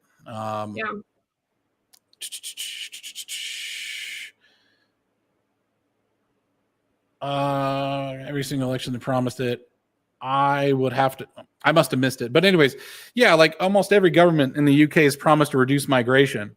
And almost every government in America has promised to reduce outsourcing of jobs. Mm-hmm. Right. And Trump is the first time that's actually been properly reversed. But we've been complaining about it since Bill Clinton. I said, what? I said Trump's done a lot of that, of trying to fix the government, and thank God for Trump. But yeah. Well, I'm going to finish my point though, is that stuff takes time, and you're going to have a lot of false prophets before you get the real one. Right now, if you go full armed and chimped, right? Like peacefully having arms is something that Americans can do, but the British can't unless it's illegal. And by the way, having firearms, like having firearms collections, is something that is used in America to justify the reduction in arms, right? So having firearms, just having them is actually a pretty good way, is not great optics, right? There's never back to the civil rights stuff, like all of the, you notice how I type in civil rights protest? No one has a gun, because the people who had guns were like Malcolm X, and they were considered batshit crazy. Like Muslim Brotherhood crazy. Mm-hmm. So I think that's what I'm saying, is that if you have the firearms and you show them off, it's not going to be threatening to the government because it's a good optics win. However, if you have optics wins, you then have the most powerful collection of firearms in America to then enforce it. Like one of the reasonable things would be, we want free speech, right? No more people being arrested for saying the truth. So basically, it's not giving the British the guns so that they can protect themselves. It's using our guns. Because it's not legal there. Like one thing that America could do is help them get a Second Amendment. That would be great if they want it. However, if you chimp out with a bunch of illegal guns, but at the same time, it's like, that's not our country. Like, we can put sanctions on them and this, that, and the other thing, and it'll only hurt the people that are, already being hurt by these. Probably use tariffs or something. Other. We're not gonna like show up there with guns and force them to do it, because that's bad optics. Yeah. So what's gonna happen, do you think? Yeah, probably tariff sanction. Also, just ridicule straight up, because America owning and operating the biggest propaganda network out there, and then providing people wireless satellite-based ways of getting access to it that would bypass their own government censorship. Yeah. Which is something that Elon would probably do. I think the sanctions would probably be more effective than just ridicule, because I don't think their government cares. If they cared, they would have done something already. Their government cares. They wouldn't do censorship if they didn't care. Well, I think that that's true, but I also feel like that they know. I think you feel like the government is way more powerful than it is, which is why you think that they need to escalate to arms. I think their government is on a razor's edge. I think you're right. I think it's on a razor's edge, and it takes just some bad optics, continual bad, like Southport riots, spicy behavior. Yeah, it's a lot of fun. If anything happens, it's going to be the Groypers who ruin it for the British, which I think that's why I think the Groypers are kind of like a Qatari-funded counter movement, because they have no ability to gauge optics. They just do the stupidest shit all the time and make your movement look bad. Yeah, the thing is that it's sort of like, yeah, this behavior does have push, but it's sort of like you still can't make them if they decide no. And they may just run the entire country. When you say decide, you're assuming they have the ability to decide. When does the government not have an ability to decide? Well, when does the government not have an ability to decide? Like once it loses the election, but once once it loses the perception of authority. Yeah, and then what happens then? Then everything descends into chaos. People start escorting people start a escort or as a chaperone program for girls. That's what happens. When the government loses authority, yeah, because the police will stop looking that way. The police will stop caring. That's what happens when government authority is gone, is that its ability to enforce its own rules are gone. Well, just the thing is, on how the police over there have been acting, I'm not sure about that. They're acting like they're on a razor's edge. Yeah, well, I think a lot of the police are complicit in a lot of these grooming gangs. I think they are too. Like, I don't want to say they are. Like, I don't know for certain. Oh, I think they are. I think they are. You can sue me, the United Kingdom. I think your police are complicit with the grooming gangs. What I'm saying is that you cannot think of the government as all powerful, because it isn't. I know it's not, but so everything is just a barrier to get past. It's not an impassable wall. Yeah. Right. And what I'm saying is that unless you're going to fight an impassable wall, there's no reason to escalate to violence if you can win the optics war, because the optics war wins you the war. The optics war is why England left India. The optics war is a lot of why America lost Vietnam. We were winning Vietnam, by the way. We were kicking their ass, like left, right, and center. I totally know. The optics war is the war, especially of this age. Like, we're not like a bunch of Celtics, going in. Yeah. So the officers, joining in with this. What the correct response to officers assisting with the grooming gangs is good journalism. How do you get good journalism? Having free speech. How do you have free speech? Having an out-of-network thing like Starlink and Elon Musk supporting you, and the support of the U.S. government, who would respond very cruelly to attacks and infractions of, and infringing on people's rights. What Americans see as people's rights. Yeah. Now that's what I'm saying is America is the threat. We're in a new age where economic warfare is so much more effective than actual warfare, I think. Yeah, I just know that the people that are going to suffer are the same people that are suffering now. And they're going to suffer more. That's good. Yeah. It's going to take, by the way, it takes more suffering to get out of suffering than it is to stay in suffering. That's why people tend to stay in suffering. It's a hard road out. Yeah. I'm just seeing that the most ideal solution is that the government changes their mind and deals with the migrants as they should have. But that is not, the decision of it's like I said, it's not our country, even though we're the big guns that are behind the force of change. No, I don't want to go into their country, but it's our right who gets to participate in the global market. And if we don't let somebody participate in the global market, they don't participate. Yeah, that itself is kind of a dangerous road to go down. I don't know if we should. Not for us. We're the global reserve currency. We can do what we want. I don't give it. The United States isn't going to notice. UK is going to notice if the United States stops selling the bonds. The UK is going to notice a lot. It's not a big deal to us. It's like saying, like, man, we got like a child molester who keeps shopping at our corner store. Man, we could ban him from the corner store, but it's going to hurt us a lot. It's like, no, we just don't do business with him. It's fine.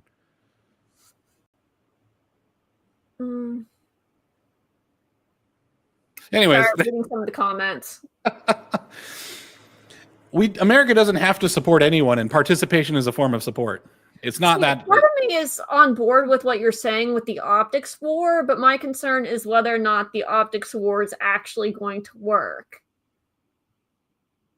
Right. You don't think the optics war is going to work?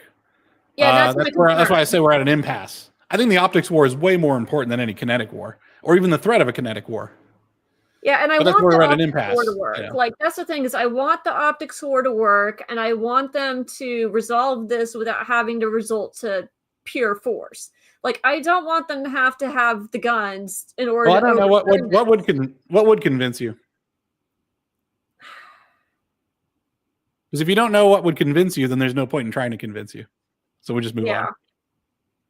I would say the entire DNA of the United States was changed by the nonviolent aspects of a massive protest movement.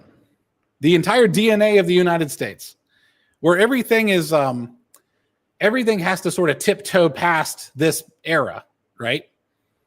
To get there.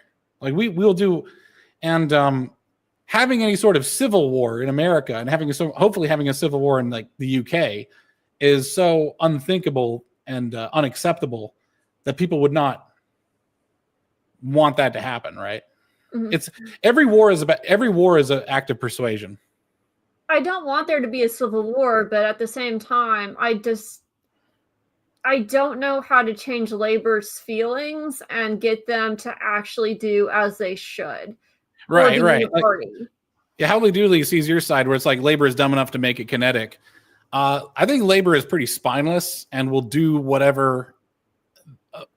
Fear is an important tool. Now, what does labor fear more? Do they fear optics? Which I think they fear optics because everything they do is about optics. See, I don't know if they fear optics more or if it's that they're... So one of the points I wanted to make is that a lot of the migrants, a lot of the reason why they keep getting what they want is because the migrants, when they go and they have their protests, there's a big fear of them getting violent. And there is very much not that with a lot of the indigenous Britons. Like, there is no fear of the British people in the hearts of these people in government, I feel like, anyway. I see what you're saying. They're more concerned about the terrorists. Yeah, they're more concerned about the terrorists, and that if they don't give the migrants what they want, that the migrants will actually get kinetic. And I don't disagree with that. Problems. I don't disagree with that. I'm actually in favor of British people.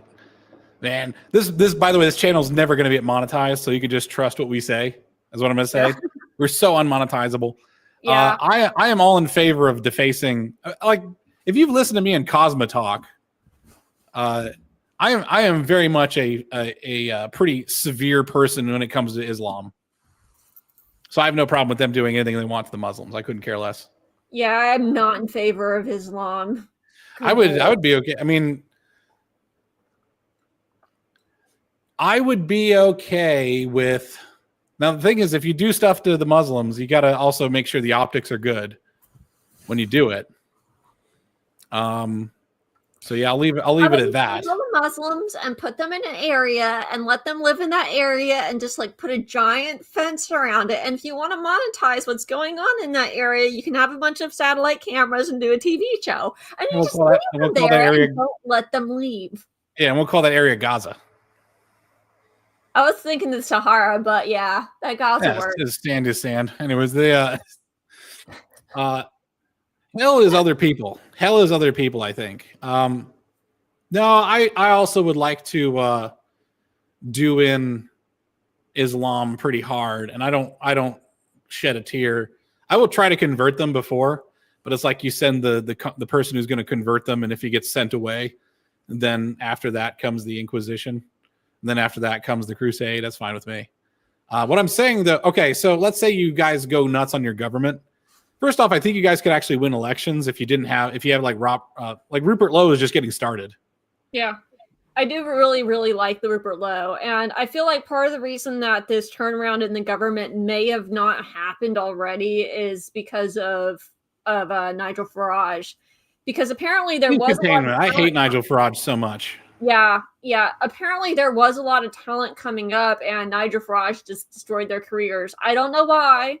You can maybe say it was jealousy or pettiness or whatever. I don't know the reason. Yes, correct. Yeah, absolutely. He was sabotaging careers of people in Reform. So Reform has become, and Reform was never a political party. Like the way it was organized was like a corporation almost, right? Yeah, and correct me if I'm wrong, Samson, on that one, but like before Reform is UKIP and whatever other parties he sabotaged. Like there's a whole list of them, and there's a lot of people who worked with him that hate him.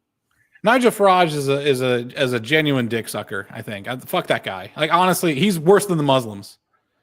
I think, and he represents. Yeah, actually, it was jealousy and pettiness. That is, by the way, the ugly spirit of the UK that you must avoid.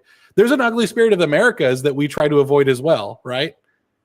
Gavin Newsom is a good representative of the ugly spirit of the United States, like this lying, sleazy, slimy salesman. Mm-hmm. I was going to make a joke about Trump, actually, is that we have our own lying, sleazy salesman, greasy salesman. So, yeah, suck it. But the thing is, our salesman is guy. The thing is, our salesman is an absolute customer of the product. He believes in the product. That's the important thing. So, and I don't think Nigel Farage believes in the UK. But I'm also kind of like, the UK doesn't have to, feel jealous and petty. The UK is filled with all sorts of guys who got hot accents and are great. And it's I will say that going for them. I will absolutely say the UK. That's why I'm saying that the UK optics would probably be amazing because. As I have on the screen, it's American blacks that won this. They were like one of the most hated groups in America, and maybe hated again. We'll see how it goes. But like the UK, you guys are so damned like you sound so erudite and smart, and you're so convincing, right? Like how what's his name got his career? Oh, what's his name? The British guy with the glasses that used to work for the Daily Show. Oh, John Oliver. Yeah, John Oliver. Yeah, you guys are great. Is based on that British accent, I swear. This is going to be by the way, this is going to be the motto of the English of England. Which, by the way, I think the England should just. I made a joke years ago on my other account before I got banned because I said the word troon. No, I said the word tranny. I'm not allowed to say that, and I got banned off of Twitter for it. But I said the English are going to be the last people to rebel against the British Empire. It's like one last country. We are smart would be the catchphrase for the English. Is like we are. Yeah, I don't think you guys are. Yeah. Well, the thing is, you guys are smart, but you're very law abiding. And there's going to be what I'm saying is there is stuff to learn from the Americans. You guys have so much. Americans do have guns, right? Guns. We got guns, and we're very good, and we're ready to use them. What I'm saying though is that. The weapon has to fit the hand that holds it. They need to go back to their ancient tradition of piracy. Oh, that's not so ancient, but yes, yeah. I thought you were gonna say like going to be back, being Bretonian like Celts. Oh, and paint their faces blue. Yeah, do that too. Yeah. I cannot get this thing off of the screen actually, so it's stuck on there. We are smart. No. Man, StreamYard is ass. Sorry, StreamYard, but you guys are ass. Anyways, Samson's comment gets to stay on there. Okay. What I'm saying is that the best weapon that the English have. So, yes, I agree with you if this is America. Like, I'm also a supporter of the Battle of Athens, right? Americans fighting for their voting rights by throwing dynamite at cops and like raiding stealing a bunch of guns from a Hello? Are you there? Oh boy. Am I live or is he live? Because I'm seeing F in the chat, brothers. F in the chat. There we go. Okay, we're back. Can you see me? We're back. I didn't know if I was gone. Okay. I know, right? We're back. I'm back. That's too funny. Woohoo! Fucking StreamYards is absolutely ghetto. Absolutely ghetto. Yeah, you were complaining about StreamYards, and then all of a sudden, I wonder if that's why it happened, right? Like, there's like this mother. We're gonna have something to complain about. Yeah. Exactly. So, what I'm saying though is that the weapon has to match the hand that holds it. Right? Americans are pretty violent, especially the Scotch Irish, which is essentially all of country America. It's kind of amazing because everyone had to pass through Appalachia to get out west. So there's a certain amount of like the Scotch Irish Appalachians that rubbed off on everybody. Yeah. Cosmo is telling me that the cowboys, American cowboys, are actually the direct descendants of Quakers, like Pennsylvania Quakers. Huh. Yeah. Yeah. So how the hell did that happen? Well, they passed through Appalachia is one thing that happened. Well, I mean, I descend from the Puritans, and I also have a lot of family that went out that way. So that kind of makes sense to me. America has a way of changing you, right? Mm-hmm. The Americans are pretty good at chimping out, right? Like, was it always be chimping? Where is it? I want to see it. Yeah, ABC, always be chimping. Howdly doodly, absolutely correct. That's the American way. Chimping out is the American way. We're going to throw the tea in the harbor. We're going to harass British troops till they shoot us. Yankee Doodle went to town riding on a pony. Yeah. We're in his hat and called it macaroni. Yeah, we totally like take the L and we'll turn the L upside down into an upside down L. We don't even give a shit that it's not a W. We'll just wear it. So what you're saying is that the British need to find their own weapon. That is correct. That I think we're in agreement. Like right now, I think we were arguing from by the way, I love arguing. It's my favorite thing. Ask my wife. For the American people, you're correct. And they needed a bit of chimping. Now we had Donald Trump, but Donald Trump was like mental and he's a proper great man.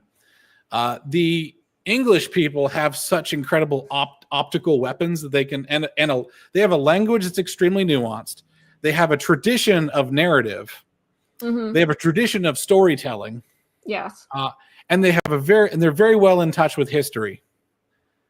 Whereas Americans do need to chimp out a little bit because we're like kind of like what's happening right now is everything to Americans. So how do you think would be best to actually get them to utilize their own weapon? Like, what do you think they should do at this point?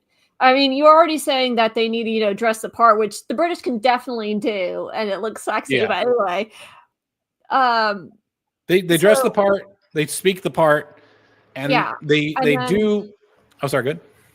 But like, what actions should they do? Like, meet up in pubs, like organize in some way that they, are escorting these girls. Samson and Howdly Doodly are going to love my answer to this question. What? Especially Samson. Carl Benjamin may need to go to jail. Or somebody like that. Like somebody important has to go to jail for saying something that is basically true. Like if there was an Edward Murrow style expose of something important, like the government is complicit, we have receipts, we have everything. I'm gonna go and do it, even if it was on his personal channel. So, well, you can keep the Lotus Eaters out of it, right? He has his own channel, Sargon of Akkad, so he could just do it there. Yeah. So, but I like all those guys. Why would you throw them in jail? I know you're being facetious. I know you're saying you got a point, and I agree with you. But also, I don't want it to happen to them. Exactly. Well, it's going to force the issue, right? And now it would actually be better if someone who's had a bit cleaner of a reputation. Well, how's that not going to force the issue? Like, well, not necessarily with Carl, but with this little girl. She was arrested. So instead of saying Carl, I'm gonna say something insane. Who, Bo? That is never gonna happen. Imagine if Pierce Brosnan just came out and just started saying this stuff and got put in jail. Who? Like a proper celebrity who has a pretty squeaky clean reputation, much more normie appeal, much more international appeal. Like every tabloid's gonna saying they locked up James Bond. But like something, in other words, important people are going to have to be under fire. Yeah. So I don't know if they're going to be able to do that. It's up. So what you can do. It would make more sense to me if like Jeremy Clarkson as a martyr. Somebody. It doesn't matter. It doesn't matter to me. It's just somebody who's a household name. Yeah, but I don't want that to happen. But it's going to have to happen. I don't want Jesus to die. But it's going to need to die before he ascends. Yeah, and, I know what you're saying is that I don't want it to happen, but is that necessary? for it You're to talking happen. about an armed revolution a second ago. I'm giving you like all the best alternatives of like going to jail for a hot minute. The thing is, like an armed revolution to you, I think is abstract, whereas like Sargon going to jail is like that's concrete and would affect like that's too real, man. No, that's not what I'm saying at all, because Tommy Robinson was also thrown in jail for a long period of time, and that did not impose change. And so very much my position is you're just throwing someone in jail and it's going to do no good. I mean, it does do good. Well, it does do good for the optics war, but at the same time, is that actually going to move the government? Because Tommy Robinson was already thrown in jail. Tommy Robinson was some working class dude who was not famous at all, who had no household appeal and was easily maligned by the media. He was very famous and he was maligned by the media, and he went very to jail famous for what? And to whom? And what? For what reason? Repeat that. I didn't catch that. Tommy Robinson was famous for what and to whom and for what reason? He was famous for exposing the grooming gangs to the like lower classes. Exactly. He was enemy number one from the get-go.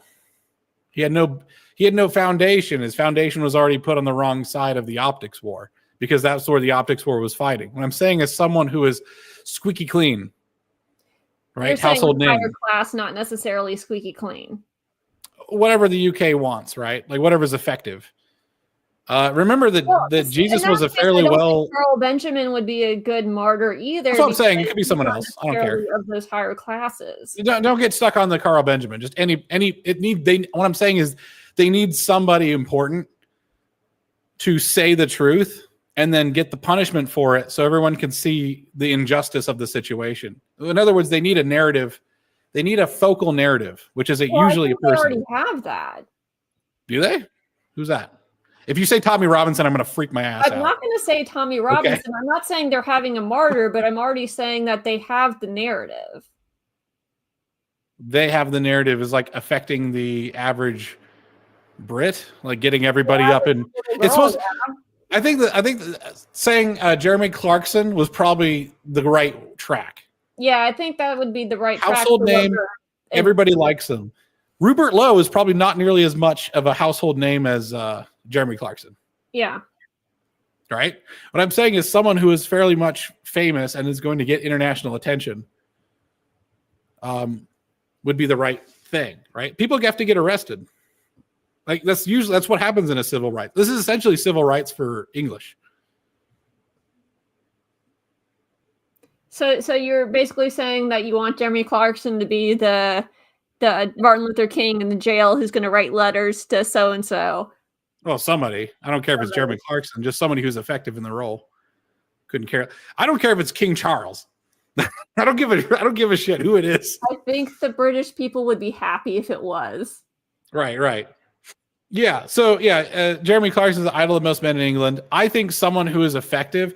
Now the thing is, to entice a great man to your cause. This is where me and Academic Agent disagree quite a bit. You actually need the populist movements set the foundation for a great man to take hold. The great man is lauded as the figurehead of it because he's the very top of the pyramid. There's a whole lot of foundational bricks that need to be laid, right? And that's what's happening with this this movement for pro-England, this movement that's protest. I think right now it's a little bit like the early stages of the civil rights movement, where it's very scrappy and not disorganized, but it does seem to be disorganized from my point of view. But no middle-level leaders have come in. Like Tommy Robinson is a good example of like a mid-level leader, a people organizer, right? Mm-hmm. Not the spiritual figurehead of the movement, but a people organizer. Mm-hmm. And they cannot be the same person, typically. Yeah. So would you consider that leader to be different from whoever's going to take the government, or do you think it should be the same person? Did Martin Luther King ever take a government position? No, he did not. No. So no, it doesn't necessarily have to be. That. Yeah, it'd actually probably be better for Rupert Lowe if he rode on the movement of somebody else. Well, I think Jeremy Clarkson is such a name that he doesn't necessarily have to go to jail for there to be change. Because I think Jeremy Clarkson is so well beloved that he says, hey, can we get something done? Then people do. But I think he also is going to work within the law. Right. And like I said, I don't know if that's enough to change the hearts and minds of the people. But I don't know if that's law is enough unjust. to change the hearts and minds of the government. If it's against the law to even mention the grooming gangs, I think Jeremy Clarkson would. I think somebody's going to have to violate that, right? They're going to violate the law. Like, the law is the problem. Like, you have to rebel against the law itself because the law is unjust. Mm-hmm. So it's kind of funny because, like, I feel like I'm fighting both sides of it. Is like, oh, does it really have to escalate to someone getting sent to jail? But it's like, I also have to fight, like, it's not going to have to escalate to, like, being armed rebellion. I feel like I'm getting both sides of this. I don't know if, anyways, what I'm saying though is that the optics war usually is marked by restraint, or at least an attempt at restraint. Gandhi was pretty effective in this manner. I don't like Gandhi, by the way. I think he's kind of a dick. Was it said, like, what do you think about Western civilization? It was like, it sounds like a good idea. Like, it should be tried or something like that. I was like, you dick, you were educated in London. Cut the bullshit. Mm-hmm. You're absolutely a Westerner. But anyways, like, the chimping out has to be economical. Like, there's an economy of chimping out. You can't just, like, constantly go nuts all the time because it washes it out. That's why, like, Epstein didn't even change the polls, because, like, within 24 hours, people had gone so crazy over it that I was done. Like, the Groypers have almost converted me to being pro-Israel, which, by the way, I used to refer to Jews as Talmudites. I didn't even refer to them as Jews anymore because I'm like, you're no longer God's chosen people. So I was pretty anti-Semitic, but it's like, now I'm seeing all these Groypers going nuts. I'm like, actually, you know what? I don't like these people at all. I don't want to be in this company. The thing is, you have to be a movement that welcomes participation instead of Gandhi was, I believe Gandhi was an ass man. Oh, StreamYard is going unstable again. Prepare for me to get jettisoned. Oh no. Yeah, I can't put someone's stuff on the screen. I was trying to, like, put in there Gandhi is more of an ass man to me, which I was going to agree with, but yeah. Oh, there it is.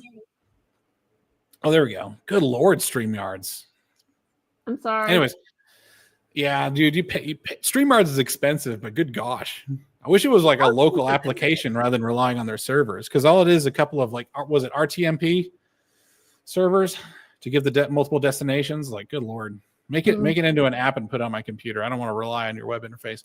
Anyways, what I'm saying though is that the optics war has been more powerful than the gun war. The only time the optics war is effective against an enemy who is sensitive to social pressure. Well, I don't know if the enemy is sensitive to social pressure or not. Like, Keir Starmer is kind of what is the word? He doesn't dream. Does that make him a sociopath? I don't know. But it's sort of like when you get somebody who's well into the spreadsheets and is very much not reading the room, and I don't know what will possibly make him change. Who runs England? Is it Keir Starmer or is it the English people, right? Because they do have elections, and the elections seem to be semi-legitimate, at least. Yeah. But, so the optics war, I think, is targeting the English people. Yeah.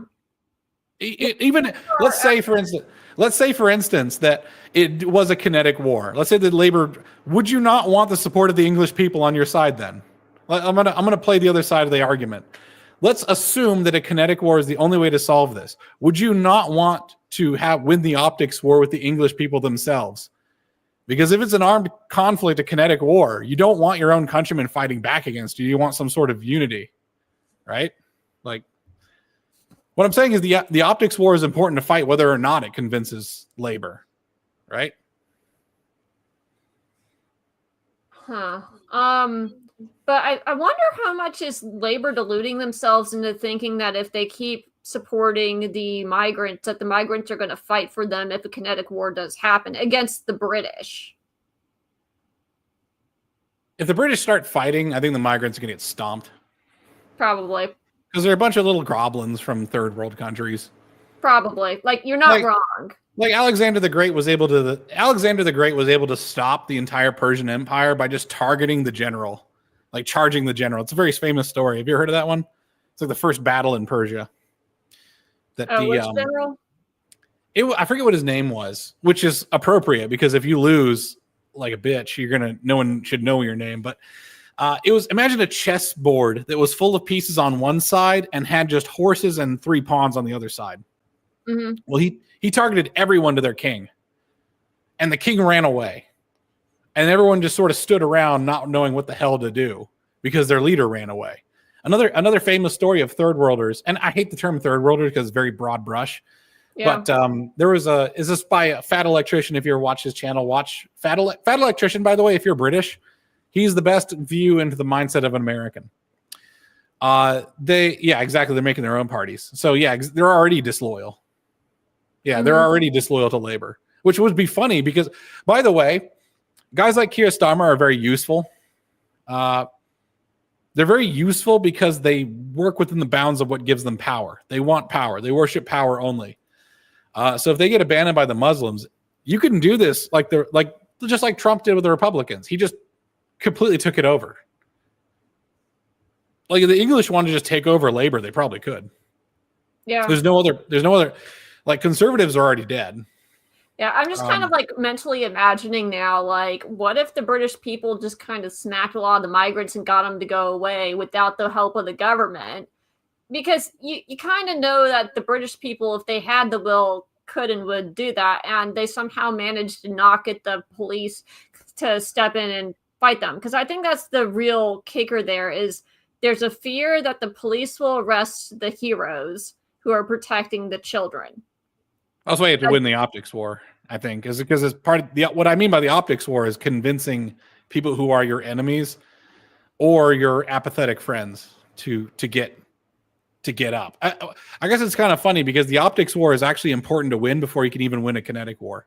Like you have to get everybody up and moving and wanting to have change, to have the bodies on the ground, and that includes the police. Like. Yeah, well, and it concerns me because the police are very much not on the side of the people from what it looks like. And I know in Scotland, if the people of Scotland are going against the girl and saying the girl is the one causing trouble, even though she obviously was the victim, it's sort of like, what do you do? But well, I think it's a generalization, like the people of Scotland, right? Like I don't know what the percentage is of, and I don't know either, but I'm just, this is hearsay from what people have told me.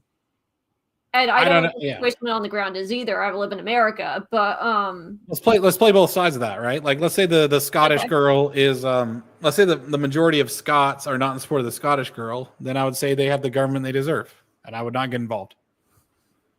So if your assertion of that is for the UK as well, I would say the same thing. Right? Like, but you have to give it the old college try. Mm-hmm. And that means you have to appeal to the middle. And you have to appeal to the majority. And if you don't try that, then you've escalated or abandoned the cause for less than a good reason, right? You got to give it your shot. Yeah. So that's what the optics war to me is like you're doing your darndest to be convincing. People are not usually, your own side is convinced by seeing like armed people. Like if I see like an armed Englishman, I'm like, yeah, based. That's awesome. But a normal, like someone who's in the middle, like when I say middle, I mean undecided. Someone who's undecided is not going to like look at that and say like, oh, that's the way I want to go. Right. I'm sorry, but how can you be undecided when it comes to children being, sexually assaulted? Depends on how disconnected you are from the narratives. Yeah, I guess that's true, but it just, yeah.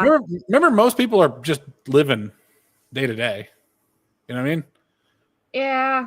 Still, it's sort of like who in their day to day is like, yeah, I'm totally in favor of all these foreigners instead of all these children that are being. What if they don't know about it?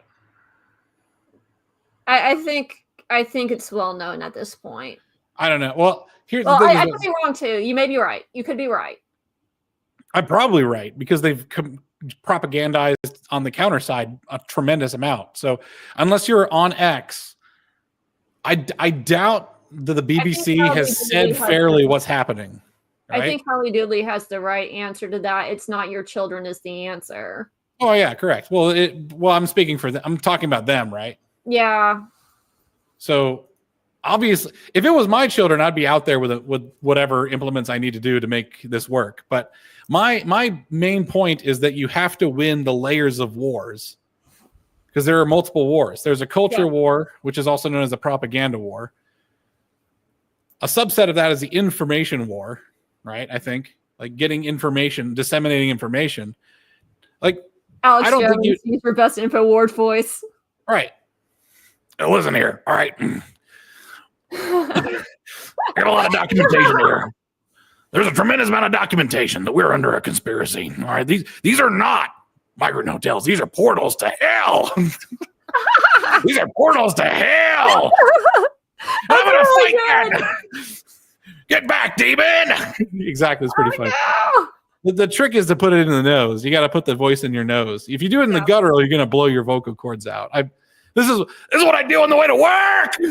Anyways, and also I got a microphone that specifically suppresses the clipping. How was the clipping on that? Was that bad? Did it like have distortion? Okay.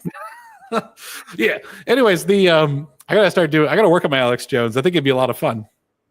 The Alex Jones are speaking would be a funny. Anyways, what I'm saying is that there is a massive censorship apparatus in the UK, which probably keeps people who are like bricklayers and electricians from knowing the extent of how bad things are. Like, do you think Caleb Cooper from Clarkson's Farm knows anything about this? Probably not. Well, he might know some, depending on how much he's on Twitter. But, yeah, I would say the average Caleb probably doesn't, if they're like in the countryside and you farming and living their own life. I don't know. That's the thing, is you have to keep going. Or they do know and they're evil. That is a possibility too. It's not, I love how, by the way, very much a mindset a lot of people have. I don't think they're evil. I'm very much I don't want to believe they're evil. Oh, the thing is, they might be aware of it, but they're not aware of the extent and how systemic it is, and how because narratives don't exist on their own, right? Like, you can have a counter narrative that is pre-planted that then prevents the proper narrative from taking place. Mm-hmm. Yeah, and the thing is it's mind-boggling to me that they would say whatever the propaganda narrative of, oh, these girls are just trouble, rather than the proof of their own eyes, you know?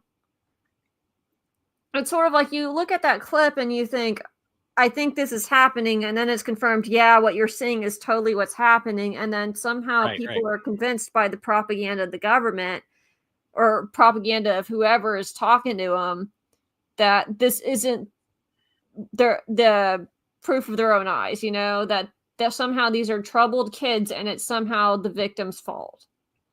Right. Well, that narrative could get planted early. Yeah. That's what they're trying to do. I guess what I'm saying is that you do need to win the optics war, you need to win the persuasion war. And if you start like going rebel force before that's ready, it's kind of like it's kind of like cooking the chicken before it's thawed. Like, you're trying to like thaw the hearts of the people. Yeah. And the thing is, I wonder if in the UK that is very much the case, and I'm wondering how much of a lot of this pushback is AI and bots. Right. That's the one weakness I'll say of the English. I apologize, Samson, if you're in the audience still, but like, one weakness of the English is they really trust their institutions, whereas America is founded on not trusting our institutions. So, like, yeah, you can absolutely slander young girls, and people will believe it. Oh, yeah, reading that comment, the prostitution of young girls. Sorry. The thing about the stiff upper lip mindset is that they believe what they're told because they have to. Because stiff upper lip means, you know, do your bit, do as you're told, don't complain, but you can break through that. I don't know if that's necessarily the case. It's the keep calm and carry on, but at some point you gotta take a stand. The thing is that some point comes when the optics war is on. Like, the optics war really just started. Now, people have been trying to break through, but the optics war, although yes, it has been being fought by Tom and Robinson for decades. That's how long it's been fought for. Yeah. But we just saw possibly one of the first victories of the English people. Which, if you asked me 2 weeks ago if the English had any hope, I would have said no. But the fact that they're willing to go crazy and, as Howley Doodley would say, chimp out, gives me hope. Yeah. And the fact that they're have hope, even though things do really look bad over there. Like, and I want them to do good. I want this to be overturned and for things to get better over there. I really honestly do. And for me, hope means that there is a path that is maybe plannable, not predictable, not necessarily set in stone, but I feel like there's a path.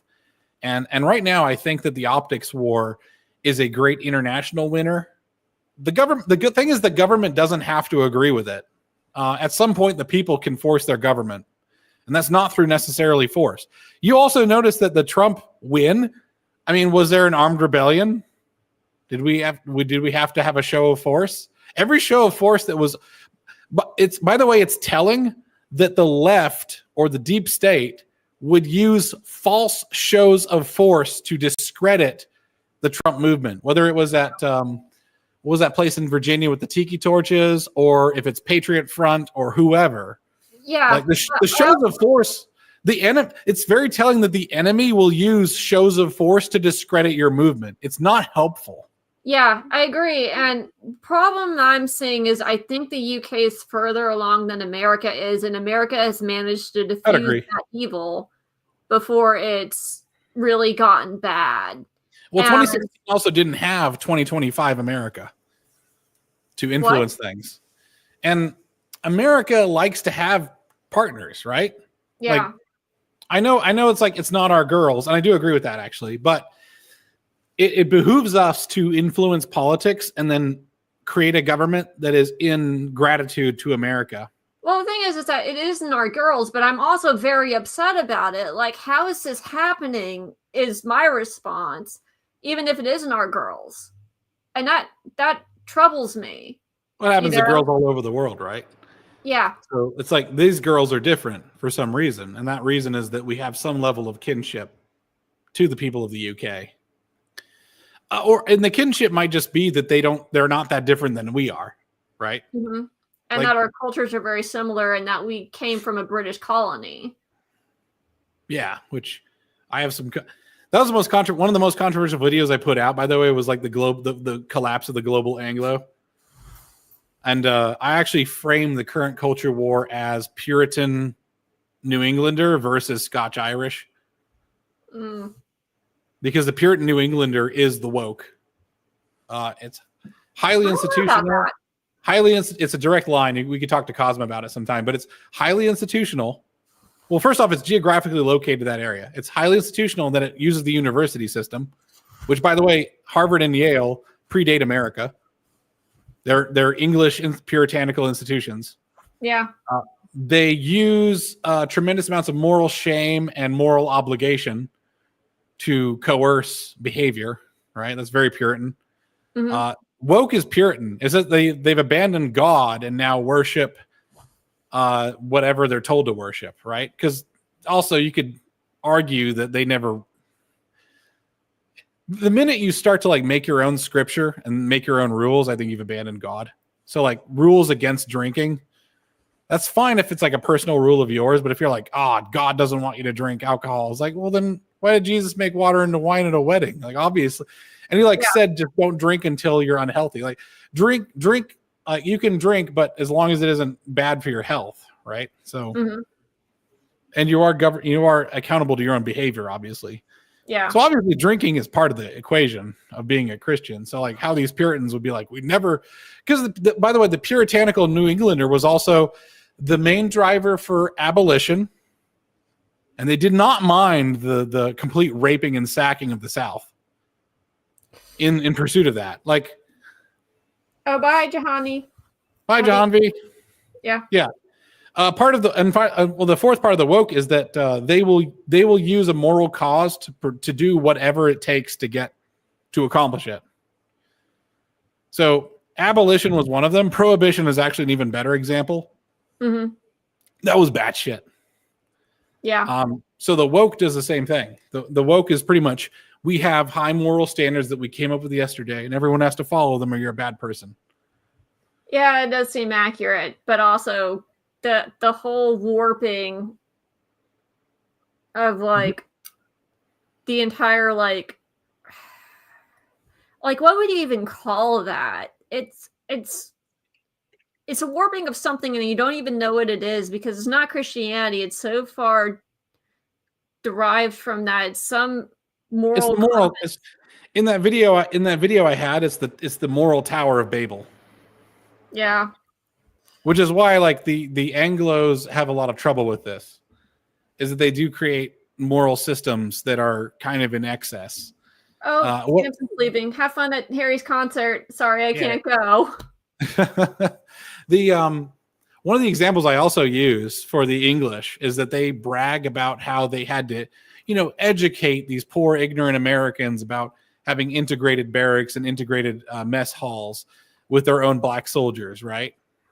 So they very much built their sort of moral brand on integration, and they would poo-poo the ignorant American redneck on their redlining and their segregation. And however, that like hamstrung them, because redlining and segregation would actually be really useful for England right now. Like imagine if you had to prove 500 years of English ancestry to like live in a certain area. Like it precludes them from making a Muslim quarter, like you were saying. I'm sorry, was that? I said that would certainly be interesting. Yeah, they can't do it though because they already poo-pooed the Americans. Yeah, for doing it, right? Like once you've said the Americans are dumb, ignorant morons for doing a thing, then when you do it, it's like, oh, you have to admit you're wrong. And I think that's part of the reason why they can't change course. I don't know. Hey, Cosmo, what's up, man? Hey, Cosmo. Yeah, I don't know. I don't know either, but like I have a concept called the anti-culture, where the anti-culture is a first step towards a suicidal culture. It's like once you become anti-something, you'll stop being able to stand for anything, and you'll just become reactionary to whatever it is. Part of the problem with the conservative movement the opposite of they're trying to preserve, but they don't really know what they're trying to preserve? It's sort of the opposite of what you're suggesting. It's a pro-culture in a way of trying to go back to the past. Yeah. It's liberals and conservatives kind of, or leftists and conservatives. One of them fights for, and the other one fights against a past they don't understand. Which is why I'm not a traditionalist. Because I think it'd be better to fight for a better future. Yeah, like starting where they are now, right? Mm-hmm. And that's what conservatives should be. Is like you can't like LARP as the past. You have to be the present. Anyways, we're getting a bit off topic. Anyway. I think is that the English have their own strengths, and the optics war is to their strength to fight. A kinetic war is not their strength. Like they voted to ban guns for a reason, is because their proclivity is against sort of bully boy tactics. Now, what might happen though is that we're going to have a class war, not a war, but like a class optics war. I don't know if Alex Cosma actually knows my video of rules for radicals better than I do sometimes, but I have a concept where you have three theaters of war in an optics war. One of them is your own side, which you want to constantly keep them motivated in a certain level of healthy fear, but they're always turning out, right? That's the voter turnout front. The middle, you're trying to appeal to whatever's popular. So the middle would be like Caleb Cooper from Clarkson's Farm. Like what would be convincing for him? And whereas the enemy side, you're constantly trying to demoralize. And that's just all. And they have three different messages for three different people. Your friends, your neutrals, and your enemies. And what you can do with labor is actually just demoralize them. And the sort of middle class Englander is good fodder for demoralization. Well, I feel like they are demoralized, but it's not just labor; it's the entire country. Well, you need to make them demoralized enough to rescind being inside of a political movement. Well, I know that a lot of the labor has moved on to like. Did Jeremy Corbyn make his own party, like the R Party or whatever it's called? Oh, that's the one in Swindon, right? The one they went to. Yeah. Yeah, and then they dressed up in like the full garb. Just like, oh, it was hilarious. Anyway, like honestly, at some point, they're gonna have to make a party that's not reform. Like as Samson said, is that it is a fake party. It's not able to actually function as a political party. If I was an Englander and I was really here to just make a mess, I would just make the racist party. And I'd just be like, yeah, we're racist. That would go on. I'd just be like, yeah, we're racist. What about it? Like, what do you got? And we Nazis? So what's that? What are you, Nazis? No. There's more racist than Nazis. Oh, I thought you were just gonna call it the Nazi party. No, I wouldn't be stupid. That's German. These are for English people. We're just racist. No, the thing is, you're trying to preempt the insults, right? Or something like that, right? Sorry, I'm real way too many Nazi jokes. Well, the real party that they would form would be like the Heartland Party or something like that. Is that we're here to represent the English people? Wasn't there a party like that called Homeland? That's for Scotland, I think. Scotland. They've got so many parties. I hear you're a racist, no, father. How'd you find the time for that?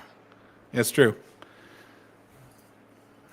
Oh no, toilet duck again. Sorry. Oh no. The home front. You just have to. There's a certain. It's okay. So marketing is a very nuanced field. So is politics, and for the exact same reasons, is that you do have to tailor it. Everything has to be tailored. Yes. Like Americans see a bunch of armed men on horses, like beating up illegal immigrants, and we'd probably be like, "Yeah, it's awesome." Or like the optics of ICE, right? Like Americans are okay with that. The UK probably not so okay with that, right? We're different people. Yeah. And they're gonna have to. It's like similar cultures that have diverged really well. It's kind of like what am I thinking? Darwin and the evolutionary chains. What about it? I don't.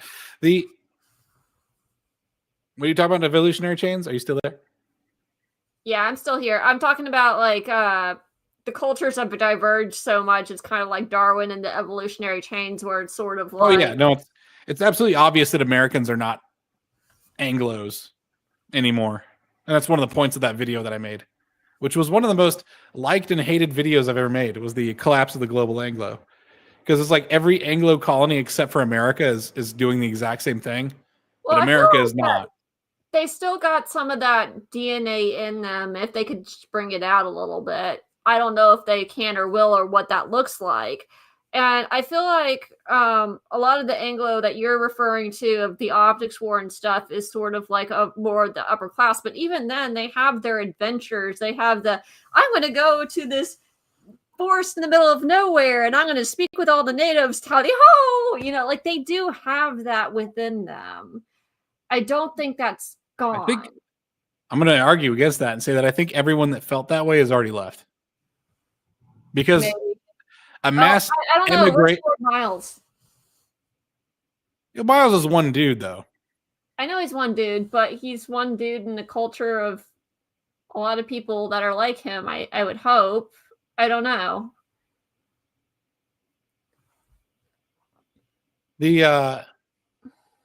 No, Americans, maybe they have some of that in them, right? But it's not a predominant part, and it's not something that's worked in the past if we're going to appeal to history. Yeah. I don't know. I don't know. How convincing do you think it would be? Like, what? All right, so I'm going to put you on the back foot and have you defend it. What do you think they should do? What should the British do? Yeah. Okay. Well, that's a good question. So the optics war has already been going on for a long time, and that's starting to go. And a lot of it depends on how the government pushback is going to be, because the government keeps pushing back and back and back and back. So if they keep doing their painting of St. George's crosses, and then we'll see how the people get mobilized, because it really seems like they are. And a lot of it depends on how the government responds, right? So the government has responded so far by overturning the rulings that were going in favor of the people. It looks like there was a path forward, and that the people could have the protests and get rid of the migrants in their town, and then there would be no towns left to have the migrants, and then where would they go? They'd have to send them somewhere else. I think that was the plan. I think that was what was going to happen, and that got overturned with this ruling. Then it was Suella Braverman. Who was the I think she was Indian lady who said about the Rwanda plan, right? Yeah, and there was a Rwanda plan that basically backfired, and they said it was going to do one thing and it was really going to do another. It was a bait and switch. Yeah, bait and switch. Not a backfire. Yeah, exactly. So like how my brain is working on this is like, okay, where are we at? What are our options, right? And so I feel like what's going to happen is that the government is going to try to crack down on all these people that are going to paint these St. George's flags and hang them, which is what's happening right now. And they've made a critical error of not giving the people what they want. And so at what point does it get hot? Or at what point do these people run out of options? Like, it's like the Blade Runners, where they kept setting up the cameras and they kept cutting it down, right? Okay, that's a description of the conditions they're under right now. So what should they do about it? Yeah, that's what I'm thinking right now. So that's basically what I'm saying, is this is how my brain is functioning on how what's going to happen next. So the British people are kind of like, oh crap, well, we can't continue with that plan because the government is saying no. And it's sort of like they already having people that are painting St. George's crosses on the mosques. And so what I think may happen next is either the government police is going to crack down on all of the people that are posting the St. George's flags and make that some sort of crime and throw all those people in jail in a similar way to what happened previously, if they can do that, if it's, still a minimal amount of people that are doing it. It may start to get big enough that they can't do that anymore, right? Right, jailing. But alternatively, you also have the migrants themselves, if they're going to lash out on the British people and say, you guys welcomed us here, and now they're going to start chimping out. And then the government uses that as an excuse to basically hand over more to the migrants. In which the people would get very, very angry and maybe start lashing out. At least that's what it goes to my brain, but I keep thinking they're going to lash out and then they don't. Right. So we might start seeing, well, depending on how this plays out, we might start seeing riots. I don't think so quite yet. Yeah, the Southport riots were actually pretty unimpressive in terms of yeah, they were pretty unimpressive in terms of how riots go and what we think of as riots. Yeah, dude, that's like a hockey game. Yeah. Or a football game in Alabama. That's what I'm saying, though, is I'm pressuring you to say, like, what do you think the English people should do?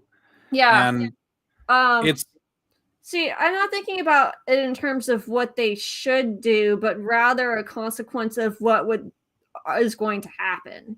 Well, that's a fatalistic approach. Like, should do ascribes agency to the English people. Okay, so what they should do, let me think. Well, they definitely should continue with the St. George's Cross movement, and that should totally escalate that. Right? Should they continue spray painting it on mosques? I mean, I wouldn't, but I would definitely keep hanging doing the circles, the traffic circles, the potholes, all of those things. I know that they were doing putting flags up on your yard. Yeah, just like basic stuff. And that's why it's like kind of crazy to me, is because we're agreeing that you have to win the optics war. Yeah, I know that we're agreeing on the optics war, but I don't think that's enough to persuade the government. Right. And so what do you think they should do? I'm trying to figure out is what would persuade the government. Horrendously bad optics and international pressure would probably do it. I mean, see, I don't know if that would do it, because what I think they're figuring. So what the government is dealing with is a couple like fold. So they got an impending economic collapse on their hands. They're taking in way too many of taxes, and the people are not able to like have a life. Like they don't make enough that they can own a house, have a wife and children, and live. And so that's why I feel like the pressure is mounting. If it gets to the point of where the people are starving, like, what is it saying? You're 3 meals away from a revolution. I don't think they're starving, but I don't think they will be starving anytime soon. But maybe they will. But like, it depends on like U.S. sanctions. Well, as of right now, also, I mean, the UK is very fertile. Like, they've always been a net creator of food.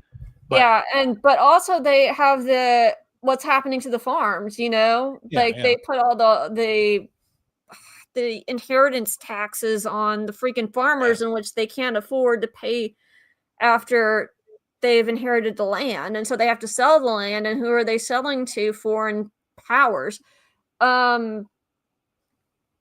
So the farmland's getting bought up by foreigners, basically, as far as I know.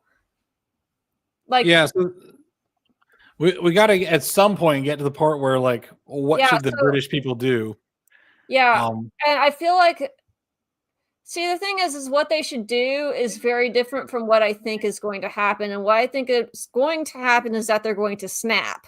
What they should do is continue protesting as much as they can and try to persuade the government that this has to change. Like, they have to do like massive demonstrations in front of Parliament Square or whatever with the St. George's flag, and say, you have to change things and mobilize and force, because otherwise it gets hot. Right, like the protests. Yeah, so the protests have to escalate. Should they be violent, or should they be violent, or should they be peaceful?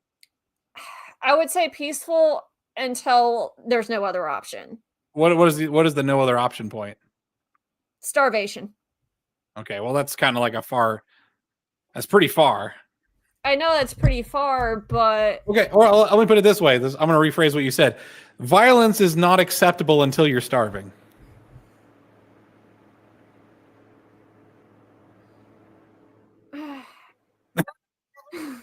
How do I respond to this?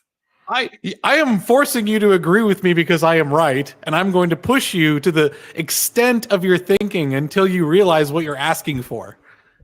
I don't want violence to happen, but I also understand that it's probably going to happen before we would like it to. If you assume that their elections are semi-legitimate, right, too big to rig, would win, all they have to do is do the protests, which proves power, right? Like, they can't stop the protests. Until the next election, is that what you're thinking? What? No, was that? And keep doing the protests and hold off till the next election? Yeah. What else are you going to do other than to send your country into anarchy and civil war, right? Yeah.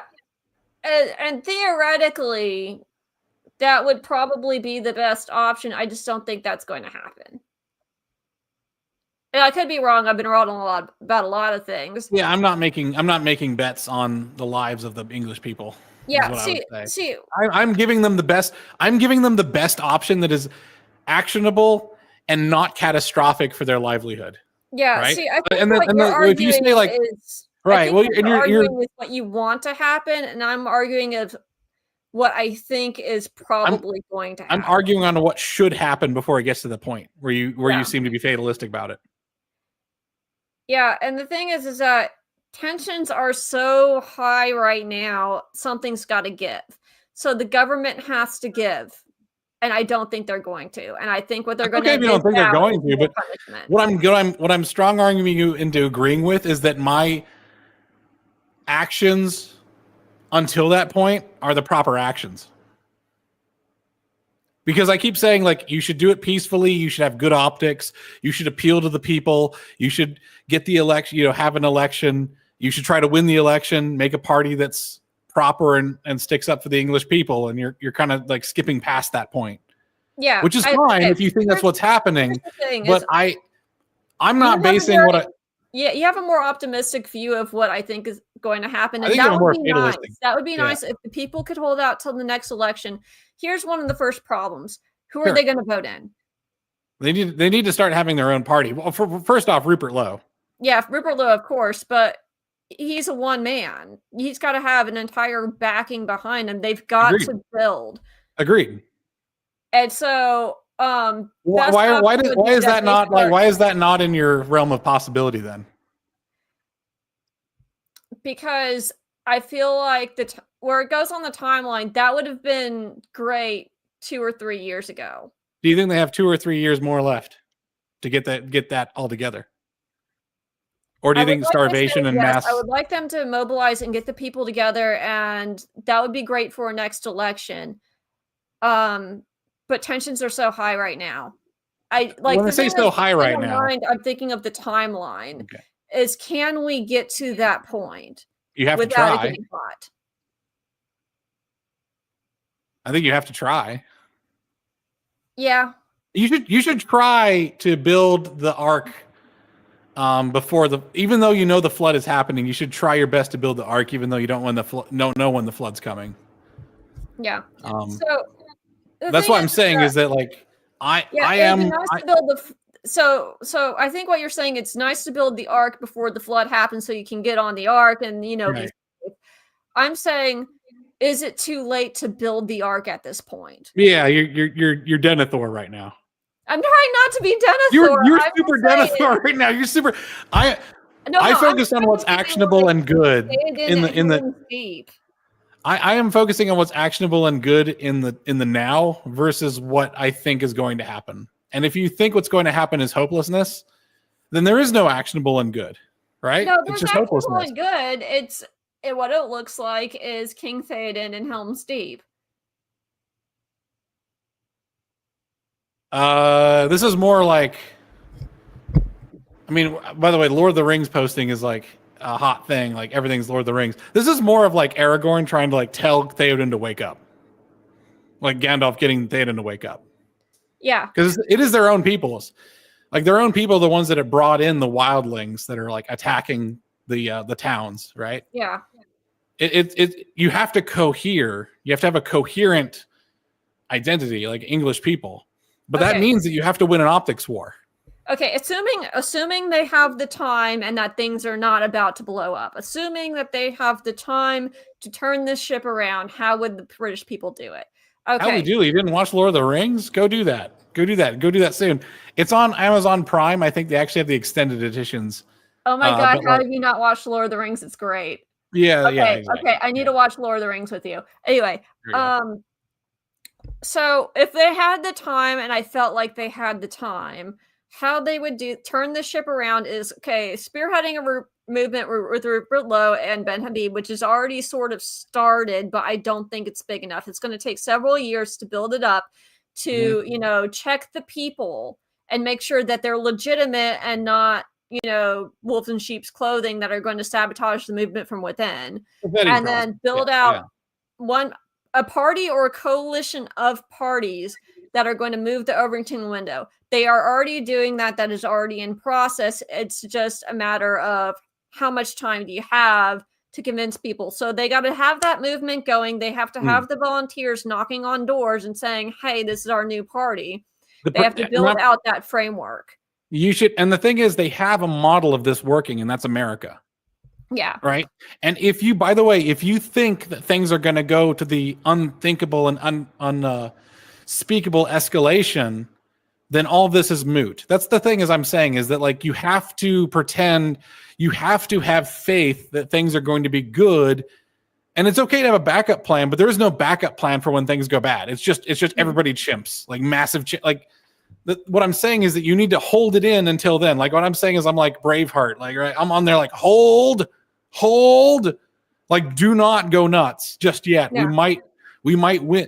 And that's why I'm saying is that the problem I have is that like going full rebellion precludes a peaceful and sunny day solution. Like it makes the hope is dead once you've done that. So like being optimistic and having hope is a good thing. Having a backup plan too is nice, but there is no backup plan. The backup plan is go nuts. And as far as I can tell. Basically, so if you can get the political movement going in time for the next election, which I don't know when it is, it may be like next year, it could be 3 years from now. Like they've been trying to get another election called for a while, at least through the government petitions. Yeah, 2029. So they got 4 more years. Yeah, so they got 4 more years of this hell. So Rupert Law and Ben Habib have got get that movement off of the ground and running as soon as possible. Okay, so civil disobedience needs to continue. They need to have groups of men organizing in bars or pubs or wherever, and rotatingly escorting their children to and from school. And then, like, even if it's against the government, like, people have got to, sacrifice for that. I'm sorry. That's, otherwise you lose the children. Like, terrible things happen to your children otherwise. Like, and it doesn't matter what the government says. You have to do that. I don't think the UK is as close as you think. But yes, I agree that, there's layers of escalation, and the problem is that like people who don't really have a great gauge of risk and escalation will catastrophize pretty quickly. But the UK is not like near the end of its rope. It actually has quite a bit of rope left. Because the thing is, like Samson said, like yes, Tommy Robinson was stopped from having a chaperone program, but you got to keep trying. Yeah, you gotta knock on doors. But like as I said, like America is a great model for what you can do. Is that like one dude, the persistence. Is like knocking on doors and having instead of having this elite theory that you have to have these elites in place to make policy that then trickles down, is that you can actually be a populist and like from the ground up build something. Yeah. See, the thing is that I'm also saying is that if they do have these, chaperone groups, there's going to be a fight somewhere. Some stupid migrant is going to try to grab somebody's child, and he's going to get a punch in the face as he deserves. And then, well, all right, is he going to get the child, or is the chaperone going to be in between and the chaperone gets attacked? Possibly right? Both. Like, I'm not going to say it's one way or the other. Something may happen between a chaperone and whoever dumb migrant decides that he's going to take his shot. Who wins in the optics war of that conflict? Well, what I'm saying is the sacrifice of short-term physical safety or even incarceration is in service of the optics war, not against it. Well, what's going to be on the front page is going to be the image of the guy punching a migrant, and then it's front page of where? Who said he punched the migrant? What if he didn't punch the migrant? Okay. Like he just stood between the migrant and the girl. I mean, that would be great, but also you can just stand between people and they can't get to each other. Like we're made of physical mass that is impassable unless the Muslims have an ability to face their matter. There's going to be, a perfect outcome, and I'm saying that at one point someone's going to get a video of somebody having one of these altercations and it's going to go viral like the Swedish girl did. Who controls wait, you said Swedish girl? Which Swedish girl? Sorry. I meant the Scottish girl. The Celtic girl. The Celtic girl. Who won the optics war in the Celtic girl thing? The Celtic girl obviously won, but it's also... You're talking about conflict and bad things happening as if it's a bad thing, right? Yeah, I'm not saying it's always a bad thing. But I'm saying if there's happens to be footage of some British guy protecting a child by punching some other guy in the face. Who's winning the optics war right now in this picture you see? See, what you're... Oh my God. I'm sorry if I'm being like obstinate, but I just don't understand your point. Okay. Imagine that the people with the dogs are the British people, and the guy who's running away is the migrant. That's going to be what the local media of the British government is going to try to project. They're going to try to, but who's got the media? Who is the media? You're being very fatalistic about this, and I'm saying that the greatest media influence right now is the stuff that England is trying to censor and is going to fail to. I'm saying that the English are set up for success, and you see failure in the face of what I see as like overwhelming success. Like the BBC is not as influential as X, like especially among normies as it's coming to, right? Like Clarkson's Farm is on here. Yeah.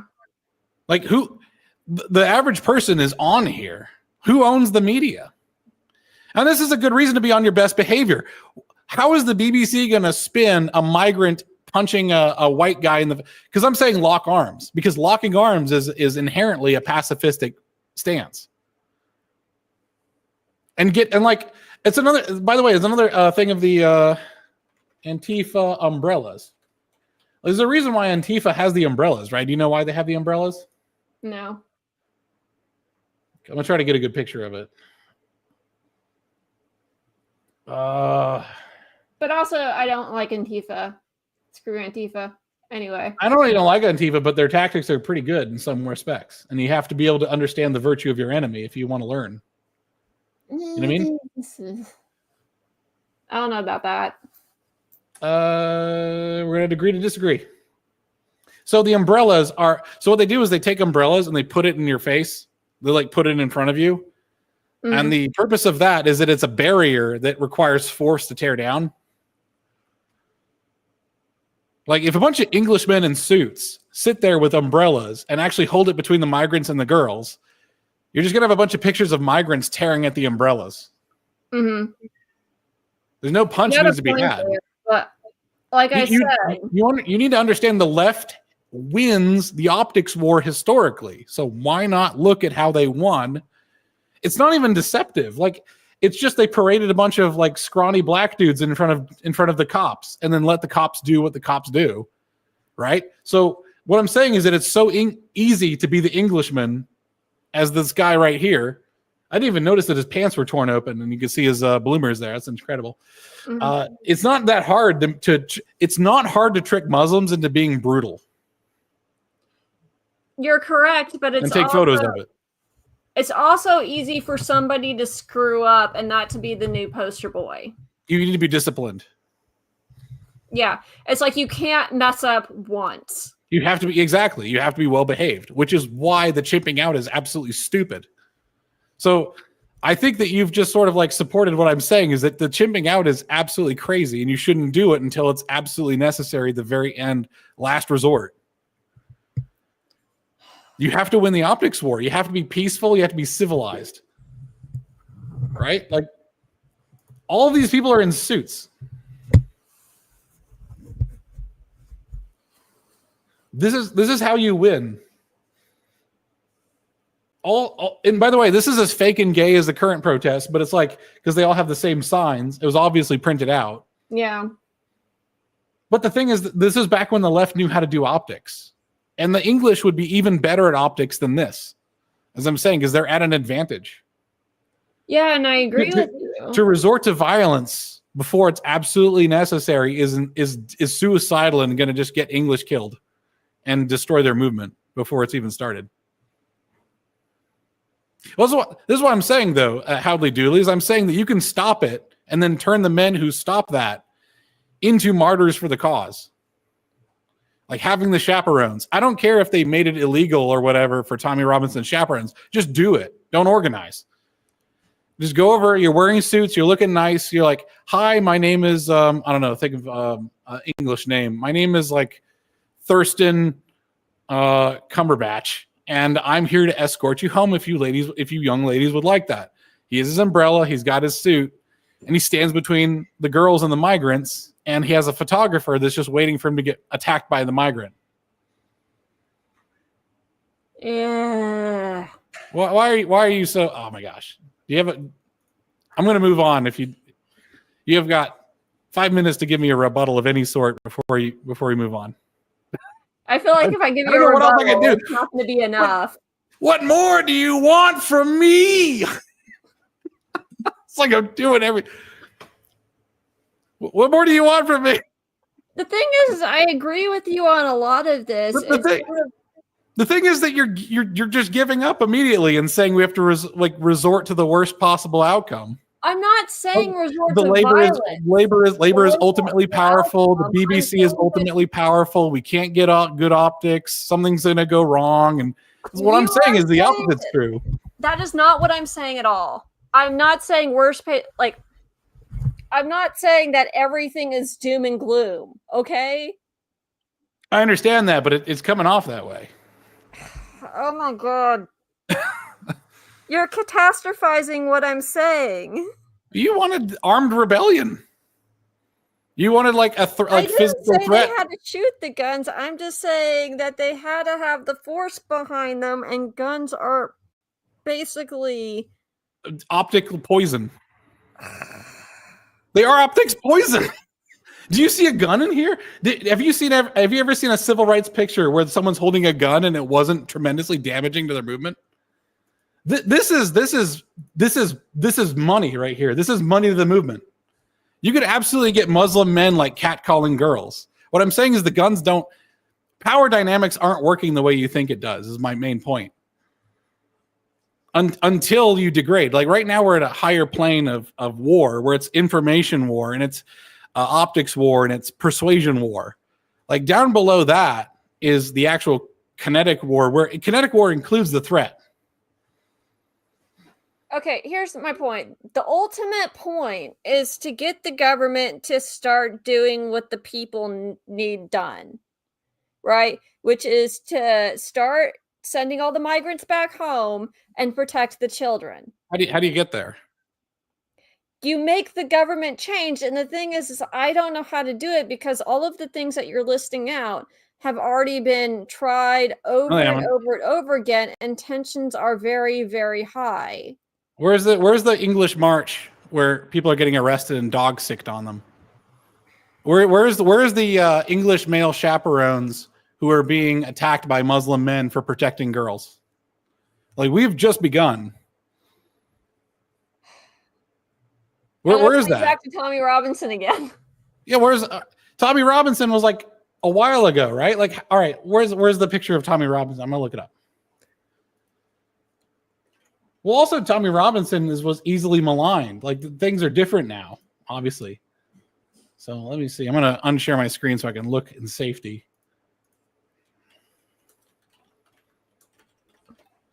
When you appeal to history as to why they shouldn't try, that is fatalistic.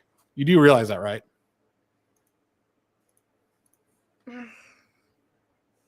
You're sighing because you know that I'm right and you're trying really hard to find a way that I'm not.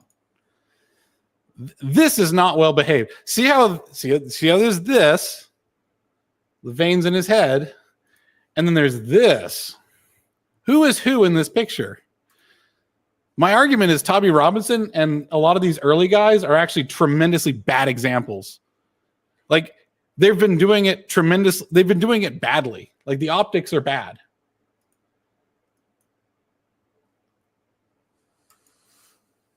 Right? Like what I'm saying is you should make the optics good, right? Some have tried, but it's not grabbed it, right? Like people have to try for a while before it actually takes root. That's my point before about American politics is that people have tried. And even Trump's first term was kind of a failure in a lot of those respects. By the end of his term, you've been 12 years in politics. That's over a decade right there. Mm-hmm. What I'm saying is that if you just like, well, we tried for a while and we're done, you're kind of giving in. Like, where's here also the leaders in terms of it? Like, where is Lawrence Fox? Right? He's kind of lost power, and things have changed, especially since Elon Musk has like bought X, and now you have the ability to take over the narrative.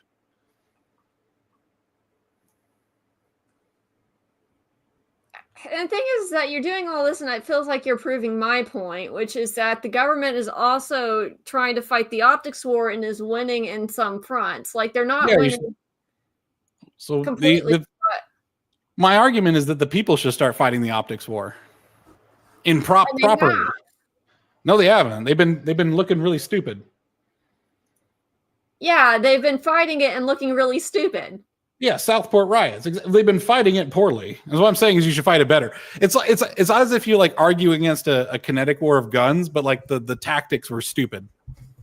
See, right? What you're saying is that you're saying like we're both saying they're fighting the optics war, and it's like I'm saying, yeah, they're losing the optics war and things are not changed. Well, not really saying they're losing necessarily. I'm saying that you're basically saying they're losing the optics war and that they just need to fight better.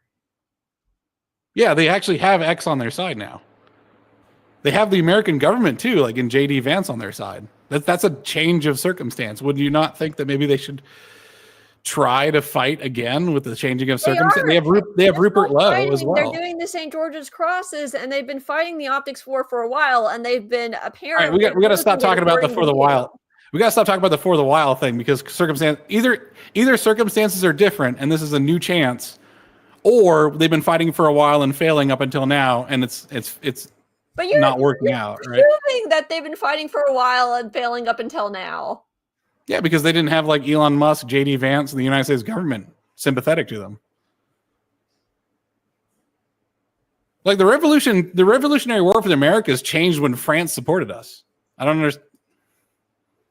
Yeah, so basically they need. And here's how they do actually kind of like making my point is that like having the government on your side, the media and the government on your side is a huge advantage. Like they're not a like who's more powerful, the BBC or X as a platform? Who's more powerful, the United States government or the Labor government? And the thing is, the United States government is going to want to get international influence if it's cheap. You have to make it cheap by making it easy to take your side. Optics war, hence optics war. I think we're just speaking in circles around each other. I mean, I think the optics war is my only point is the optics war is extremely important to win, and it's a new war now that circumstances have changed. Okay.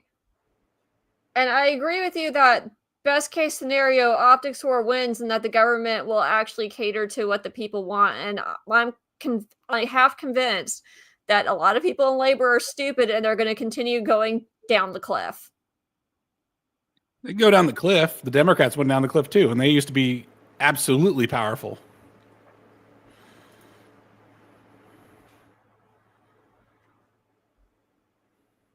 Okay. In other words, we won. How did we win? By winning the optics war with the American people, and we got a majority. That elections actually do make a difference. And you have to keep fighting, even if you've been fighting since 1994 when Bill Clinton created NAFTA. I think that was when it happened.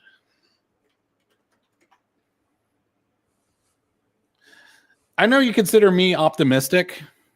I see the deck stacked in our favor, in the favor of the English people. Oh, I'm still staring at my screen. When was NAFTA? Oh, hot damn, I was right. I was full of shit, by the way. I had no idea what year NAFTA. I just knew the Bill Clinton years. All right. Apparently I was correct. Yeah. What I'm saying is that like going to an armed conflict is suicide for the optics war. You should only do that as a last resort. Yeah, and I'm like, at what point is it a last resort, or at what point are the people going to have enough and do it anyway? The only disagreement that we have is that you think the last resort is now. I think. I don't think the last resort is now. I just think that people are fed up and are going to do it anyway. You said that you said that like they didn't have. All right, so it's 4 years until there's another election. Yeah. And you were all right. And what was the problem with what was the problem with the amount of time between now and that next election? Time. Okay, time. What's going to happen in that time? Okay, people are going to get fed up and maybe start rioting. Okay, is that a good thing or a bad thing for their movement? Bad thing for the optics war. Bad thing for the optics war, yes. Yeah, because if people get upset and start rioting, it's bad for the optics war for their side, even though that's the side of protecting children. When is a good time to have an open revolution? And you answered this earlier in this conversation. There's an event that happens, or a circumstance, or a condition. Starts with an S. You're going to make me say starving. Yes. Yeah. So do you think people are going to start starving between now and the next election? Possibly. I don't think so. I mean, it would be great if it didn't, but taxes, okay. Taxes are ridiculous. This is my point, is that you think it's the last resort because you're not sure if people are going to starve between now and 4 years. That's what I'm saying is the only difference between our positions right now is you think it's the last resort and I don't. I think they have time and you don't think they have time. Which, by the way, your point is valid if they don't have time. I've never disagreed that. Okay. I'm only disagreeing that they have time. You don't seem to think they have time. You're like that they're like 3 meals away from revolution, and that's sometime in the next 4 years. Like an election, in other words, an election would make no difference. And Possibly. That's what I'm afraid of. I'm not afraid of that. Okay. Well, what happens if we go with your plan and you're wrong? My plan doesn't initiate until they're actually starving. If we go with your plan and you're right, what do we get versus your plan and you're wrong versus my plan and I'm right versus my plan and I'm wrong? If I'm wrong, then the starvation happens and the chimping happens, and it is what it is. My point is that you should fight the good fight, the information fight, the optics fight, until you get to that point. Okay. Okay. Do you agree with that?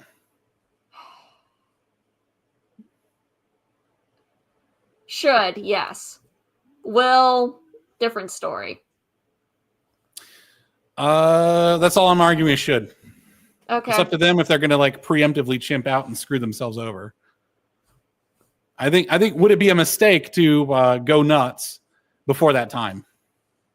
Do you think, like, when should the optics war turn into a kinetic war? And kinetic war includes like Cold War. I consider the Cold War to be a kinetic war because there was a massive amount of threat and people operating under duress of physical violence.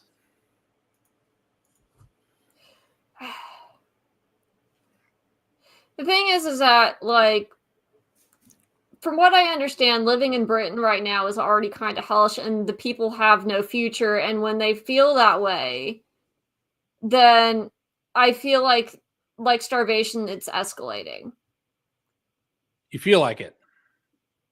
I mean, female deep gut, this is what, it's more of a gut feeling than logic, but yeah. I'm looking through stamp stuff here. There was some study that was done a long time ago that talked about the ratios between men and women and how high the ratio of men has to get before there's a internal strife. I forget what the ratio is, but if there's too many men and not enough women, and this is something that we're concerned about specifically in China because of their one-child policy. Which never happened, right? Like the one-child policy happened, but like there was no revolution. Yeah. I think part of that is that they put a lot of the men in the military and blah, blah, blah, blah, blah. But I know that was a study. And I'm putting up Sam's chat from earlier. Yeah. When I was talking about visiting England. England is actually fine. Yeah, when I was talking about visiting England, right? And then here's this follow-up: just avoid certain parts of towns and cities, which is, by the way, also true of America. Yeah, it's kind of true of America. But like, I think we're catastrophizing a little bit, and I'm going to be a bit sexist here. And I think that there's a reason why women don't win at chess, because chess is a study of consequences and risk, and ladies' risk perception is, by the way, for good reason. Ladies' risk perception is very high at all times. If they see like the stranger danger epidemic of like the 80s, right? There's the tiny chance of your child being abducted. But a lot of women said like you can't go out to the park on your own anymore. Smart, by the way. As I said before, if you're in a high trust society, you should still act as if it's low trust to uphold the high trust society. But like our perception of risk is different between men and women, I think, because for women, it's not just them, but it's their family that like their theoretical future children that suffer. Whereas men are kind of like free agents. We're really only accountable to ourselves until we voluntarily take on a wife and family. And then you have a transformation because it's like, well, once a guy has kids, he changes a little bit of what I've heard. In terms of risk assessment, I don't think England's that far. I don't think England's that far into the shit. I actually think they probably have like 20 to 30 years. You think so? Yeah, that's my assessment.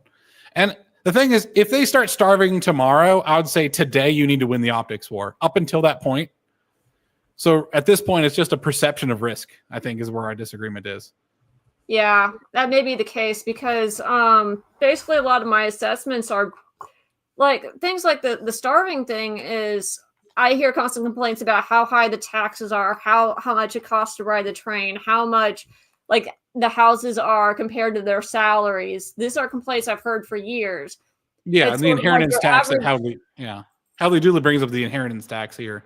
Yeah, the inheritance tax. The fact that you can't inherit the land without having to sell off massive portions of the land in order to pay off those death taxes. Correct. And so they're getting taxed to death, all to pay for those migrant hotels.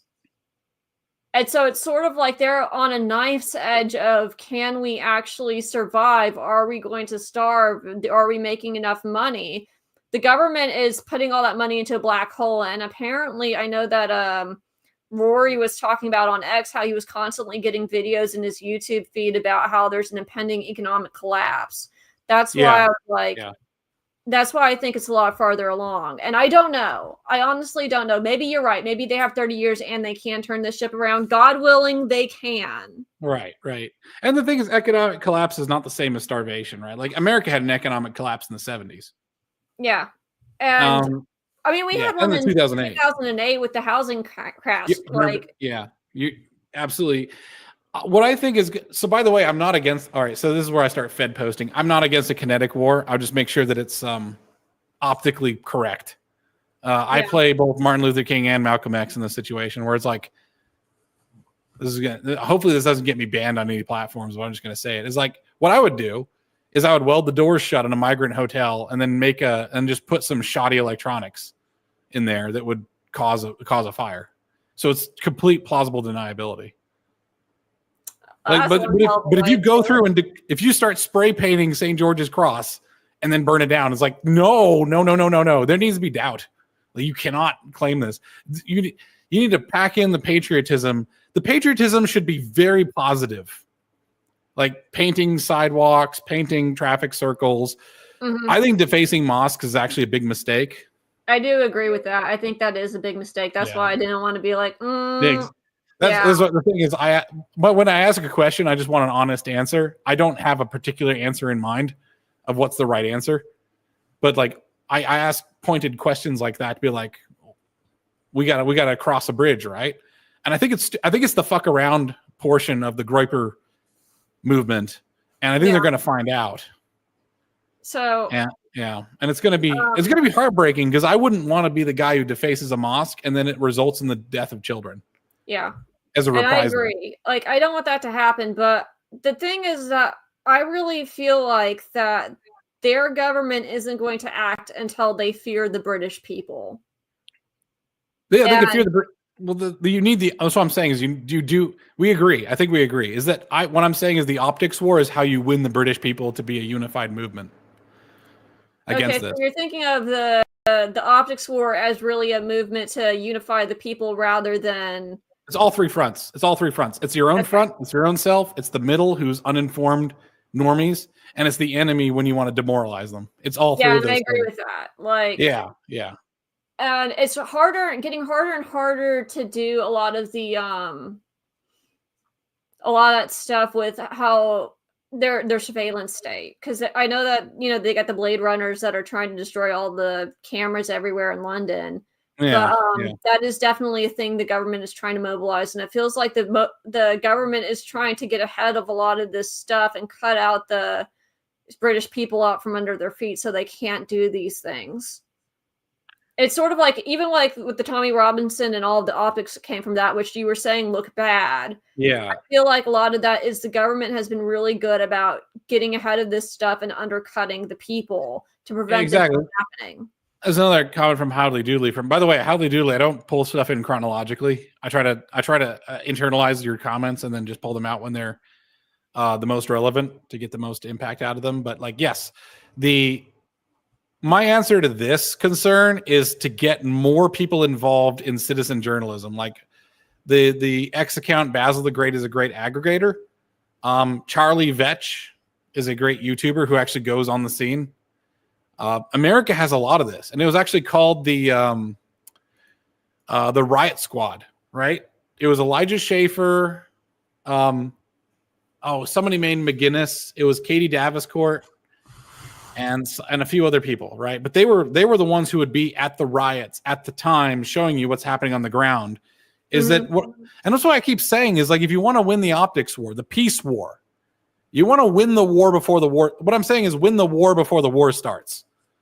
And until the war happens, you have to fight as hard as you can in peace. And the thing is, peace is a lie. There's always a war. It's just a non-kinetic war. And looking at America is a great example of how to win a peacetime war, a war of optics. Mm-hmm. Because all we had to do in America was just expose the enemy for what they were.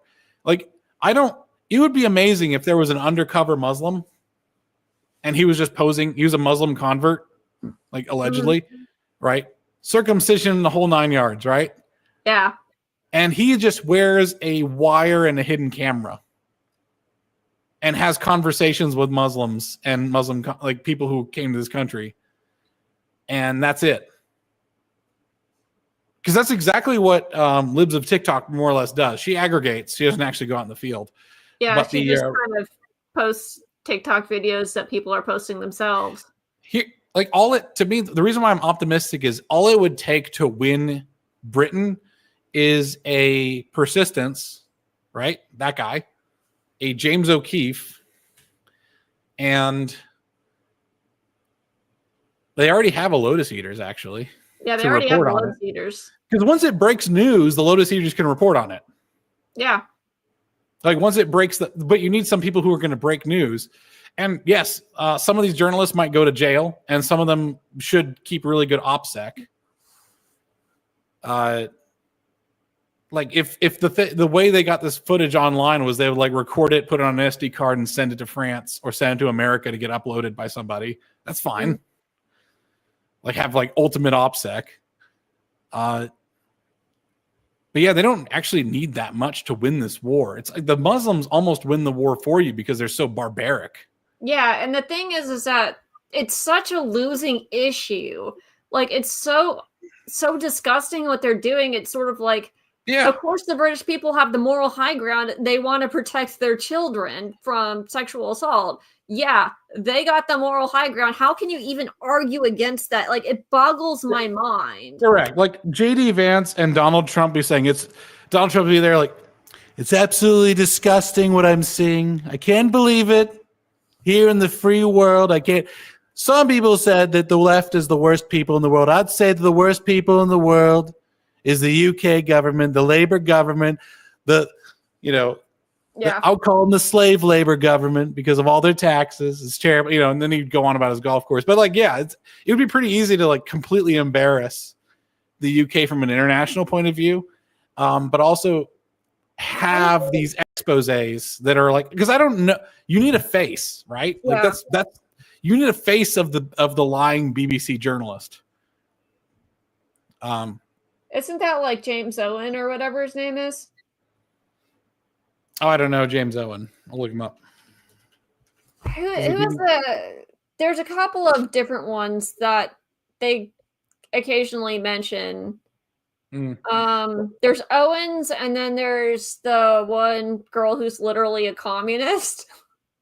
Right. Well, the thing is, like, America is able to do such fast pressure campaigns that it's actually kind of like laughable. We're able to get James O'Keefe is our guy. Absolute theater kid, but he's extremely useful. I was like watching that oligarchy video. I was like, this is the cringiest shit. But whatever, you keep doing you, man. Is that what we need to do with Connor? Make Connor go and becomes the new James O'Keefe? Yeah. Well, the great. Okay, so here's another great thing about having America as an ally is there's hard pressure and soft pressure. Soft pressure might just be that Americans fund the British influencers that are helping Britain, right? Like Lotus Eaters. I don't know what Lotus Eaters pie chart of like nationalities is, but I would guess that Americans are pretty heavily represented in their funding. Oh God, you're gonna make me start. Yeah, go for it. Yeah, go get started. Get started, then finished. I love it. Okay. I may go back to being a gold tier over there again. Yeah. You know what? It feels good, man. If you got the money and they're mostly I don't think of people being good or bad. I think of them as being useful and not useful, and they're pretty useful. I don't like of people that way. I like to think of them as friends, but I'm also weird. Yeah, I'm a. Okay, fine. I'll go become a gold tier again. You convinced me. I gotta go support the British boys.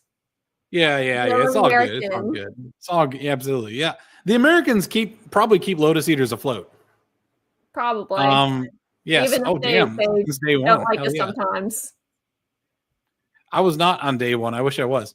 Yeah, the Americans keep these guys afloat for a good reason. And we're not trying to make them Americans because the American people are all, by the way, American liberalism means that we are okay with foreign cultures, including the UK, which we consider foreign. And we're going to go over there and we might have Paris syndrome, but we want the UK to be the most UK-iest UK that ever UK'd. We want a UKing all over the place. Okay. We want them to be as much as they can be. Oh my God. We don't want them to be Americans. If I showed up in the UK and I see McDonald's, I'm going to be pissed. You know what I mean? Oh God. I went to Italy, or you heard my stories about going to Rome, and everyone's like, don't go to the McDonald's. I swear to God, don't go to the McDonald's. And I'm like, why? And they're like, oh, it's terrible. And I'm like, now I have to go to see how bad it is, because apparently it's the worst food ever. And it was pretty terrible and made me sick. But oh, really? No. Yeah, I only went there once, and I only went because they were saying how terrible it was and how dare you come to Italy, like, which has the best food ever, and eat McDonald's. I bet they do. Although I'd say New York probably is the best food in the world. That's an argument that can be had. Italy's food's good based on the quality of their ingredients for the most part, and there are some places that are significantly better than others. But yeah, Italy has really good food. Yeah. Like, okay, the food is so good. I had health issues go away that I didn't know I had. Really? That's the same thing with my wife when we moved out to the country, actually. She had a lot of health issues, and then she's eating fairly wholesome food out here in the countryside, and it all went away. It's amazing. Yeah. Like, she's finally putting on some weight. My wife, I'm going to say how much she weighs. She's trying to get to 145 because that's what for her height is acceptable for donating blood. Mm-hmm. And she's sort of struggling to get there. Oh, I'm 5'7" and I'm like 105 pounds. I'm 6. Go ahead. What? I was going to say that I'm 6 foot tall and 270 pounds. I'm a massive. Wow. Yeah, well, the funny thing is, I don't know how this is going to look on stream, but like, there we go. It's not bad. Like, That's not bad. For me, it's like, there it is. That's the fat. Uh-huh. So, like, a lot of it is. My turn. Oh wait. Oh yeah, that's right. Well, yeah.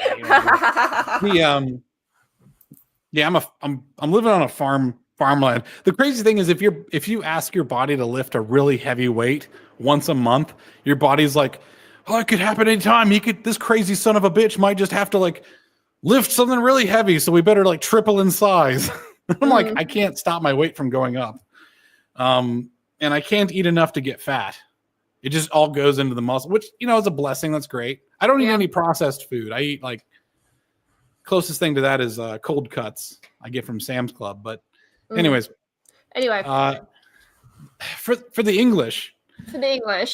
Yeah, for the English, it's just a matter of perception between you and I, between their risk and yeah, I think so. I think they're really optically, the English are super powerful, especially on an international stage. Yeah, like they have such British Empire, they have such a huge history and such an influence. Like half the world speaks English, I think. Yeah. Oh yeah. Yeah. So I mean, the official language of like Singapore, which ancestrally, that's where my family's from. Yeah. Like they're significant heavyweights in terms of like history in the world. Their language is the best language. Also, it's so nuanced and good. Like poetry in English is so much better than poetry anywhere else, because they have such ability to convey meaning through nuance. It's this weird layer caking of their language, like the Germanic, Latin, Elizabethan, all this stuff working its way up. Even localities between towns is fantastic because it gives you such a variety of flavors, linguistic flavors, to create something that is tailored to your feelings right then and now. Like poets will sit and wonder if they want to use the word, I don't know, lazy or languish, right? Like languish, recline, all that stuff. Like an English thesaurus has tons of entries for any word you want, and they all have a slightly different flavor to them. So you can't beat it for conveying meaning. Yeah. And you notice this in your chemistry degrees, like English gets a subset that is like technical English, where it's like strength versus toughness and stress versus strain. Yep. It's pretty easy to turn English into a language in like a sub language, I guess. Jargon. Yeah. Oh yeah, exactly. Jargon. Yeah. Like English with special meanings and connotations. Like England has such blessings, and I really do want the best for them as a country. And yeah, honestly, I really wish them the best and that they get out of the hole they're in. It's just a matter of what's going to take to get out of that hole. And where are they? And I'm admittedly not the best gauge of that. It's just sort of like, this is where I think we are, and which is apparently different from you. Yeah. And yeah. Exactly. And the thing is, as I said before, is like, even if tomorrow it got to that point, today we should still be trying to win the optics war, because the optics war is a part of any war. And usually during the times of peace is when you solidify it. One of the reasons why the West has fallen, by the way, is because they've stopped trying to win an optics war against an enemy that wasn't there. Like the West was very stable during the Cold War because we had an enemy. There was a reason to indoctrinate our own people into our own way of living, right? That's when you see all this nostalgic, hyper-patriotic art being created. However, the Cold War ended and people got complacent. And that's when wokeness started taking hold and started questioning the very foundation upon our civilization. And by the way, like before wokeness, it was the Gen X, and before Gen X, it was the boomers, the decline of religion, the decline of, sincerity. And like it's a whole number of things. Yeah. The thing is, it's like that's what I'm saying is like during peacetime, there's some such complacency. That's the reason why the Appalachian Christians do so well, is because they feel like they're always under assault. Mm-hmm. There's like this real bunker mentality of a Smoky Mountains, Tennessee church. It's like they'll say like Satan's all around us, and we gotta stay vigilant because of Satan. He comes with a honey tongue, and he's singing a beautiful song. But the thing is about Satan is he takes you when you're complacent. So you never get complacent. You always praise to God, and you condemn and rebuke Satan every minute. And that's the thing is like it's crazy all the time. Yep. I mean, which is why I think and I'm just like, oh god, that's nostalgic. Hell yeah, it is. I've been around. I love this place. Mm-hmm. The thing is, as an intellectual, I will look at these crazy churches, and I'm like, on that whichever end of the bell curve I am, I'm like, this is awesome. Mm-hmm. Like this is necessary. This is good.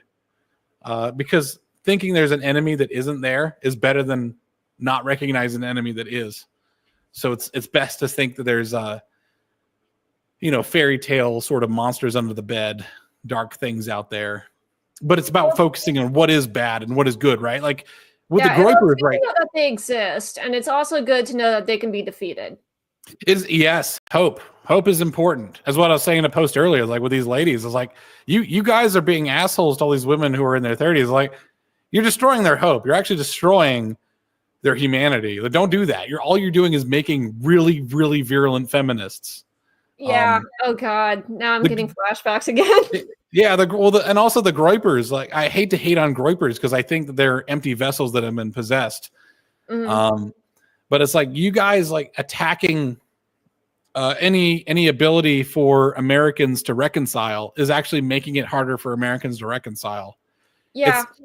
It's like we need reconciliation. We need forgiveness. We need to come back together. And I feel like people have got the attitude of if you say you're sorry, then for some reason that you've lost. And I don't think they're living by the standard of the leftists have set, which is the devil's standard. Yeah. And you're never satisfied eating that devil. It's just going to keep eating and eating. It's like a glutton. Yeah, and the thing is, the Groypers, I understand where they're coming from. They're trying to replicate a world they don't live in, but it goes towards my assertion that traditionalism is doomed because it's always going to be a LARP, and a LARP is always missing the essence of the thing. You're not living the thing. You're just imagining it and putting it on as a skin. Oh, I want to say skin suit, but skin suit's not the right word. Costume, maybe. Costume is a good, yeah, because they'll say that they're Christians, but then they forget about like the scripture in Matthew of how you treat the least of you is how you treat me. Yeah, and it is His will that all be saved. Or like these are major assertions of a meritocratic case by case basis society, and what they're doing is actually quite demonic. Because it's the opposite of God's word. And the thing is, like, I would take the Groypers more seriously if they were learning Latin and like really understanding. Like they're spending more time on Bible guesser than ethno guesser, is what I'd said on X. It's like you should know your scriptures really well. Yeah. If you're really into this. But the thing is, a lot of Christianity gets used as a cudgel more often than it's used as a ladder. And that's a damn shame. That's the thing that bothers me about a lot of the traditional Catholics too, is a lot of times they'll just throw encyclical numbers at you and they won't actually argue what's in this encyclical, and they won't argue from the Bible either. Like I grew up in the Bible Belt, so everyone is a Protestant for the most part, and then I'm having to argue Bible scriptures. So that's kind of my, what I've learned how to do. And when you just say a number of an encyclical that nobody's ever read, or, honestly, most people aren't going to read it. You're not helping anybody. You have to make the argument. And a lot of the stuff is left vague, actually. A lot of stuff is left in self-doubt. Yeah.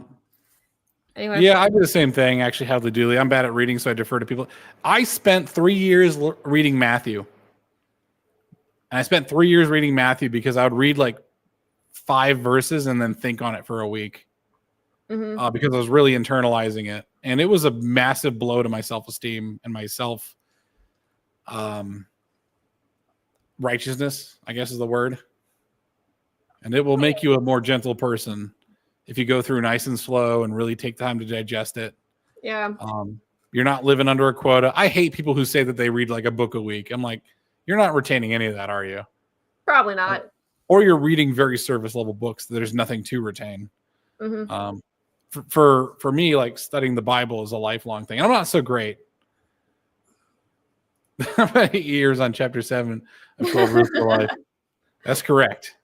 Hey man, don't worry about taking time to, as long as you're thinking of the thing and internalizing and make it part of your life. But what I'm seeing from the Groypers is they kind of just use scripture as a cudgel to get what they want.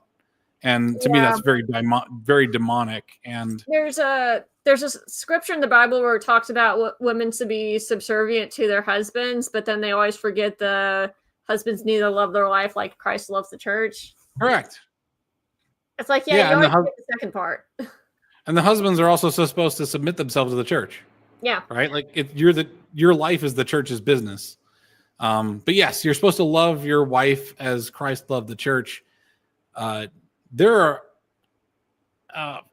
have to have another stream sometime where we talk about male and female trust, because I've realized that trust, also known as faith, is central to the degradation of the intergender relationship.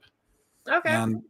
And it's a leap of faith on both sides, right? Like both sides have a reason not to trust the other, but I'm like, just give it a shot. Yeah. Do it. Okay. My dog is getting all over me. I think he's hungry. I know. All right, we'll go ahead and close here in a second. I'm just going to close that to tie that all together. Go ahead. Yeah, absolutely. Trust and faith is the foundation of any society, right? Without it, we are just animals fighting for ourselves. I would urge the UK to look towards the United States as an example. The United States people had tremendous trust and faith in Trump for a very long time, whether he deserved it or not. And he's living up to it, at least in terms of being in the right direction. Trust and faith make a people powerful because it brings on good leadership, and it brings on, if you're religious, the blessings of the Lord.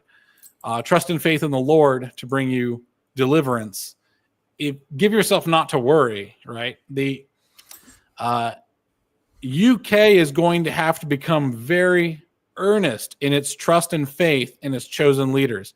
Trump could have been a charlatan. He could have been an absolute betrayal. That is not an admonition of trust and faith. It's an admonition of Trump if he had done that.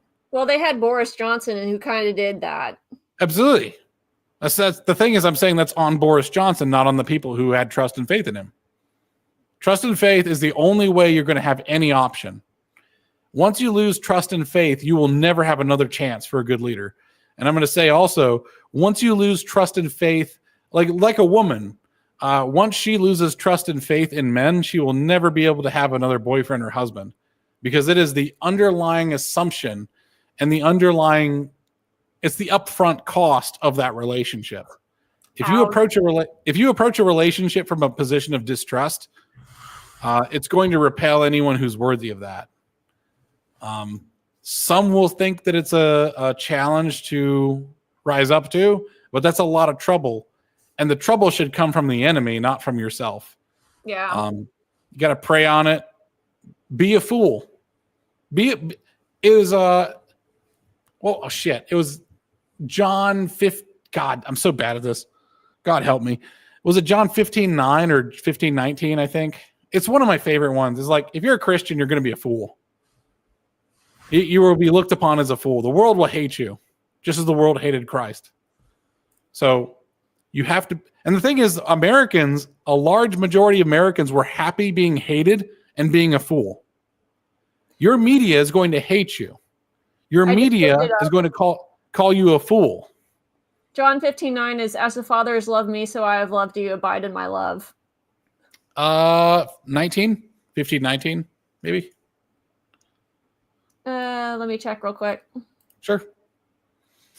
What I'm saying is that unless you are faithful and have trust in those who are going to be your champion, I know that Boris Johnson screwed it up. Nigel Farage screwed it up.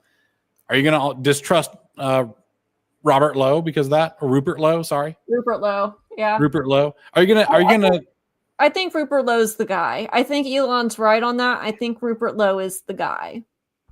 And that's the thing is, will you chastise the guy based on the previous men who have failed? Right, like that's you're gonna have to just stick with it and go with it and see how far it's gonna take you. Okay, John 15:19 is, if you were of the world would love you as its own, but because you are not of the world, but I have chosen you out of the world, therefore the world hates you. Yeah, and there's a adjacent scripture about foolishness, I think, but I could just pull it up too. I love Blue Letter Bible, by the way. If you're a Bible person, Blue Letter Bible is nice because it gives you all the different translations, including the Old Greek. Mm-hmm. And it has every single book. John 15.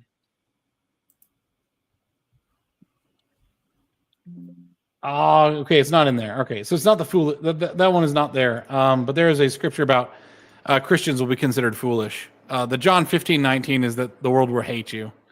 Yeah. Be used to being hated. Like that kind of goes along with what the UK has been dealing with, the righteous cause of the people of the UK. Yeah. Because they hate you and then eventually you win. But like you're not going to give unto some sort of rebellion unless absolutely necessary, unless you can't think of anything better. But you have to have faith that there is a bit of divine goodness in people, and therefore the optics war is worth fighting. Now, I once knew I'm going to tell a quick story. I once knew a girl who watched her mom die in a parking lot, and yeah, you mentioned it last time.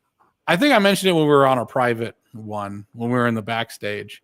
But there's a certain point where she should have stopped trying to help her mom and finally just said goodbye. And when it's time to stop the good fight and when it's time to just say goodbye to the world you once knew, it's not obvious. Yeah. And it's only known in retrospect. So it's like, when is the time to give up hope and then escalate? It's not for me to say. It's for you in the moment. But just know that that decision is going to change your life and the lives of everyone you love forever. And it's not to be taken lightly. Yeah, it's not.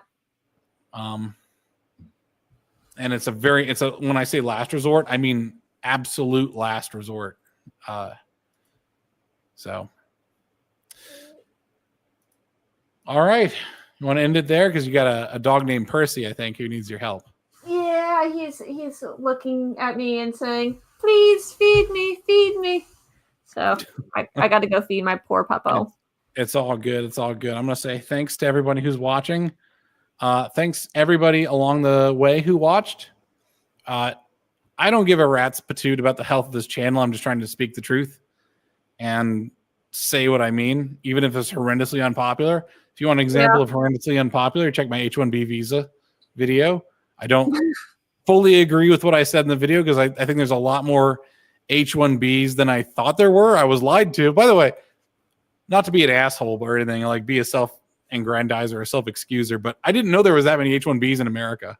But I looked it up and I was like, there's supposed to be 65,000 per year admitted, right? Mm-hmm.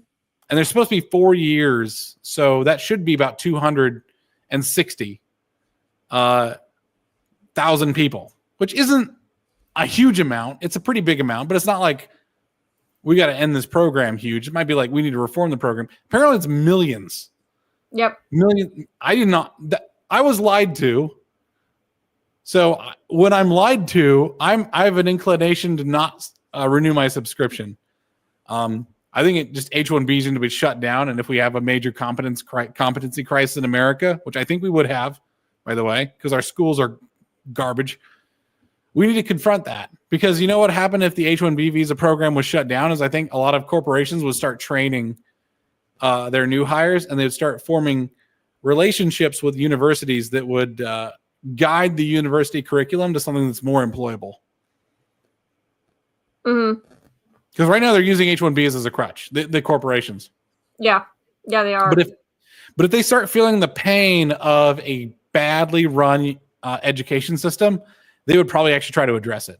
So yeah, I would like to see more programs helping kids out with a lot of those student loans and things like that too. But anyway, I need to go. Yeah, absolutely. All right. Bye, Luna. Bye, Luna. Bye. All right. And bye, everybody else. I appreciate you guys being here. Much obliged. I do listen to you guys, and I also do, appreciate your time. I know I'm not the most efficient, but listen, it's a deep subject. We got to get in there. I do like an argument, and I think at the end of it, that's what I love about an argument. Is at the end of the day, like at the end of the argument, we actually find out we're all on the same side. Yeah. I'm really bad at arguments, but I try. See ya. No worries. All right. We're gonna end this thing, Luna, just for like a minute or two afterwards. We'll just hang out. It's all good. Bye. Bye.